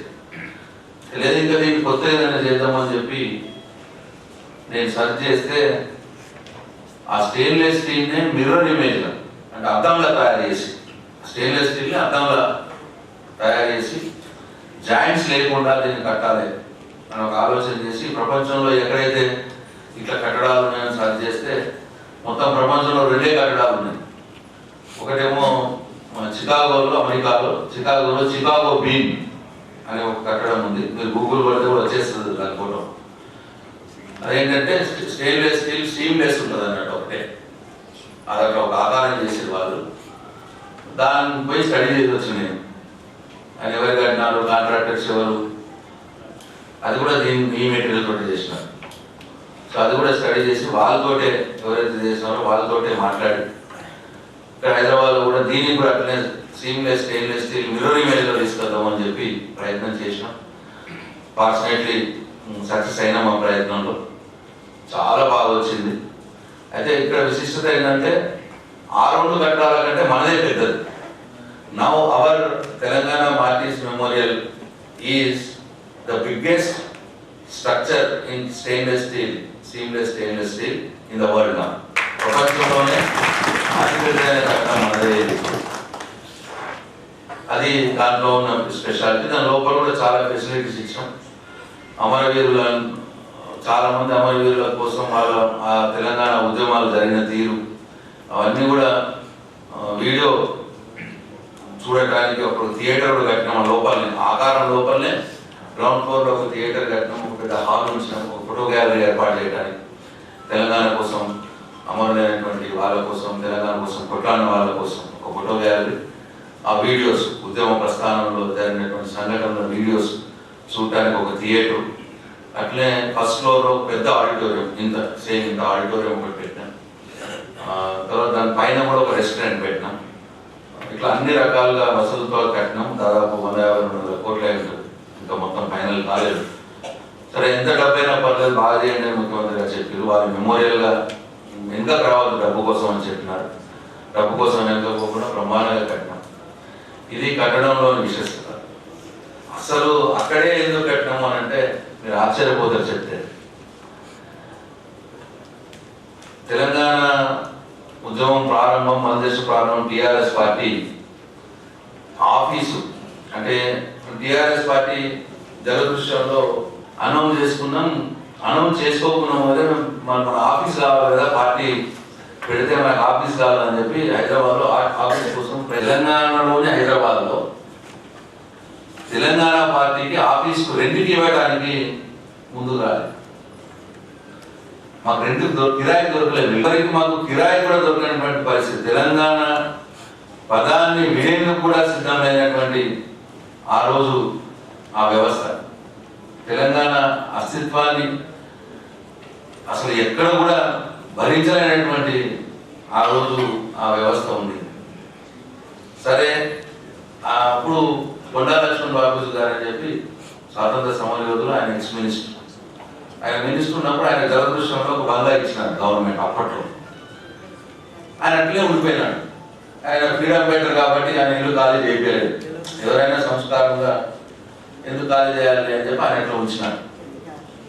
ఆయన కేసీఆర్ని పిలిచి నువ్వు ఇల్లు కోసం తిరుగుతున్నావు కదా, ఆఫీస్ కోసం ఎవరు ఇద్దరు కదా, ఇదే పోయి నాకు తెలుసు, నువ్వు నా ఇంట్లోనే నీ ఆఫీస్ పెట్టు, నేను ఒక 2 రూములు వెతకుంటాం, నేను నా భార్య ముసలి ఇద్దరమే ఉన్నాం, నేను ముసలి ఆయన ఇంట్లో మాట్లాడు, నేను ముసలి ఇద్దరమే కదా మేము వెతకుంటాం, మీరు ఒక 2-3 రూములు ముందాడు తీసుకోండి, మేము 2-3 రూములు వెతకుంటాం అని చెప్పి ఆయన ఇంట్లోనే ఆయన వెనుక వండుకుంటూ ముందాడు టీఆర్ఎస్ పార్టీ ఆఫీస్ ఇస్తా అంటే అప్పుడు అక్కడే మేము జలదృశ్యంలో టీఆర్ఎస్ పార్టీని అనౌన్స్ చేసుకున్నాం.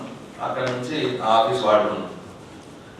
ఒక 4 నెలలు 5 నెలలు 6 నెలలు అయింది ఆల్మోస్ట్. ఇట్లానే యాద మనం పోచంపల్లిలో ఫస్ట్ శిక్షణా తరగతులు పెట్టాం. 5-6 నెలలు అయింది మొత్తం పోచంపల్లిలో శిక్షణా తరగతులు పెట్టింది సీఎం గారు పార్టీ. మొత్తం పార్టీ అంటే ఇక్కడ శిక్షణా తరగతిలో ఉన్నది.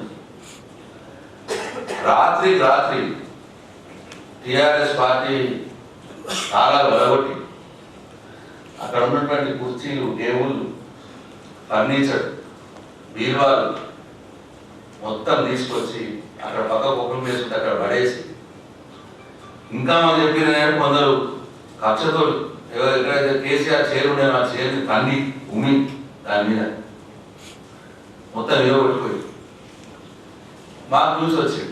ఫోన్ చేశారు ఇట్లా పడేసారు ఇట్లా. మేము చిన్నగా అదే రోజు ఎండింగ్ రాత్రి 11 గంటలకు చేరుకున్నాం. చేరుకొని ఆ ఇల్లు పోయినాయి చేసినాయి, మళ్ళీ సామాన్లు తీసుకోపోయి మళ్ళీ సార్ ఇంట్లో పెట్టి అప్పుడు ఆయన కూడా కిరాయికుంటుండే. ఆయన ఏమైంది, ఆయన అంత అప్పటిదాకా డిప్యూటీ స్పీకర్ ఉండే అక్కడ కారణాలు ఇంట్లో ఉంటుండే గవర్నమెంట్ బంగారు. నేను డిప్యూటీ స్పీకర్ రిజైన్ చేశానని చెప్పి ఆయన తీసుకొచ్చి ఆయన కూడా ఇల్లేదు అప్పటికి. ఆయన బంజారాలో ఇంట్లో కిరాయి అంటే మళ్ళీ ఈ సామాన్ అంతా తీసుకుని ఆ ఇంట్లో కూడా పట్టలేదు. పట్టకపోతే కోర్టులో మీద కొన్ని, ఆ సందులో కొన్ని, అట్టుకొని ఇట్టుకొని వేసి మళ్ళీ ఇల్లు కిరాయి మళ్ళీ దిగులు మొదలెట్టి 2 నెలలు దొరికింది. ఒక ఆయన రెడ్డి సాబ్ ఇచ్చింది పాపం, నల్గొండ రెడ్డి ఒక ఆయన. ఆయన ఏమైతే తప్ప నన్ను ఏం చేస్తే నేను చూసుకుంటా రండి అని చెప్పి ఆయన పెద్ద రోడ్ నెంబర్ 2 అడ్డు శ్రీనివాస్ ఆ సందులో పైకి పోతే ఆడిచ్చింది ఆయన. అప్పుడు ఆడ చేరినాం. అయితే ఈ ప్లేస్ ఏదైతే ఆ రోజు మా సామాన్లు పడేసిన ప్లేస్ ఏదైతే ఉందో ఆయన మనసులో పెట్టుకున్నాం ముఖ్యమంత్రి గారు గట్టిగా పెట్టుకొని, ఎక్కడైతే తెలంగాణ అవమానపడ్డదో, ఎక్కడైతే తెలంగాణ అస్తిత్వాన్ని భరించలేకుండా వాళ్ళు చేసినారో ఆ కార్యక్రమం, అక్కడే తెలంగాణ అమరుల స్మారక చిహ్నం కట్ట అని చెప్పారు. ఇవాళ అక్కడే అంత గొప్ప తెలంగాణ అమరుల స్మారక చిహ్నం తెలిసింది వాళ్ళు. అంటే అదే ప్లేస్ లో ఒక పక్కకేమో కొండా లక్ష్మణ్ బాబు గారు విగ్రహం అక్కడనే పెట్టినాం, ఒక పక్కనేమో తెలంగాణ అమరుల స్మారక చిహ్నం పెట్టినాం. అంటే ఇంత సెన్సిటివ్గా, ఇంత ఎమోషనల్గా ఆలోచించే వ్యక్తి కేసీఆర్. అంటే ఇవాళ అటువంటి అమరవీరులని ఎల్లప్పుడూ తలుచుకునే విధానం. అంటే అది కూడా ఎంత గొప్ప స్ట్రాటజిక్ ప్లేస్. సెక్రటరియట్ కూర్చుంటే అమరుల స్మారక చిహ్నం కనిపించాలి. ఏంది రీజన్? ఇక్కడ పరిపాలించే వాళ్ళు, అది ముఖ్యమంత్రి కావచ్చు, మంత్రి కావచ్చు, అధికారులు కావచ్చు, అమరుల స్మారక చిహ్నం రోజు వాళ్ళకి కనిపించాలి. కనిపిస్తే సూర్య వాళ్ళ దగ్గర పెట్టుకుంటారు. నేను కూర్చున్న కుర్చీ, నేను చేస్తున్న పని అంతా కూడా వారి త్యాగం ఫలితమే.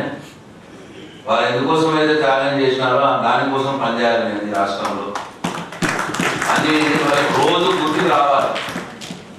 అందుకోసమే అక్కడ స్ట్రాటజిక్గా సెక్రటరియట్, అక్కడ అమరుల స్మారక చిహ్నం ఎక్కడైతే అవమానం పొందినామో అక్కడ, ఇటు పక్కన అంబేద్కర్ విగ్రహం.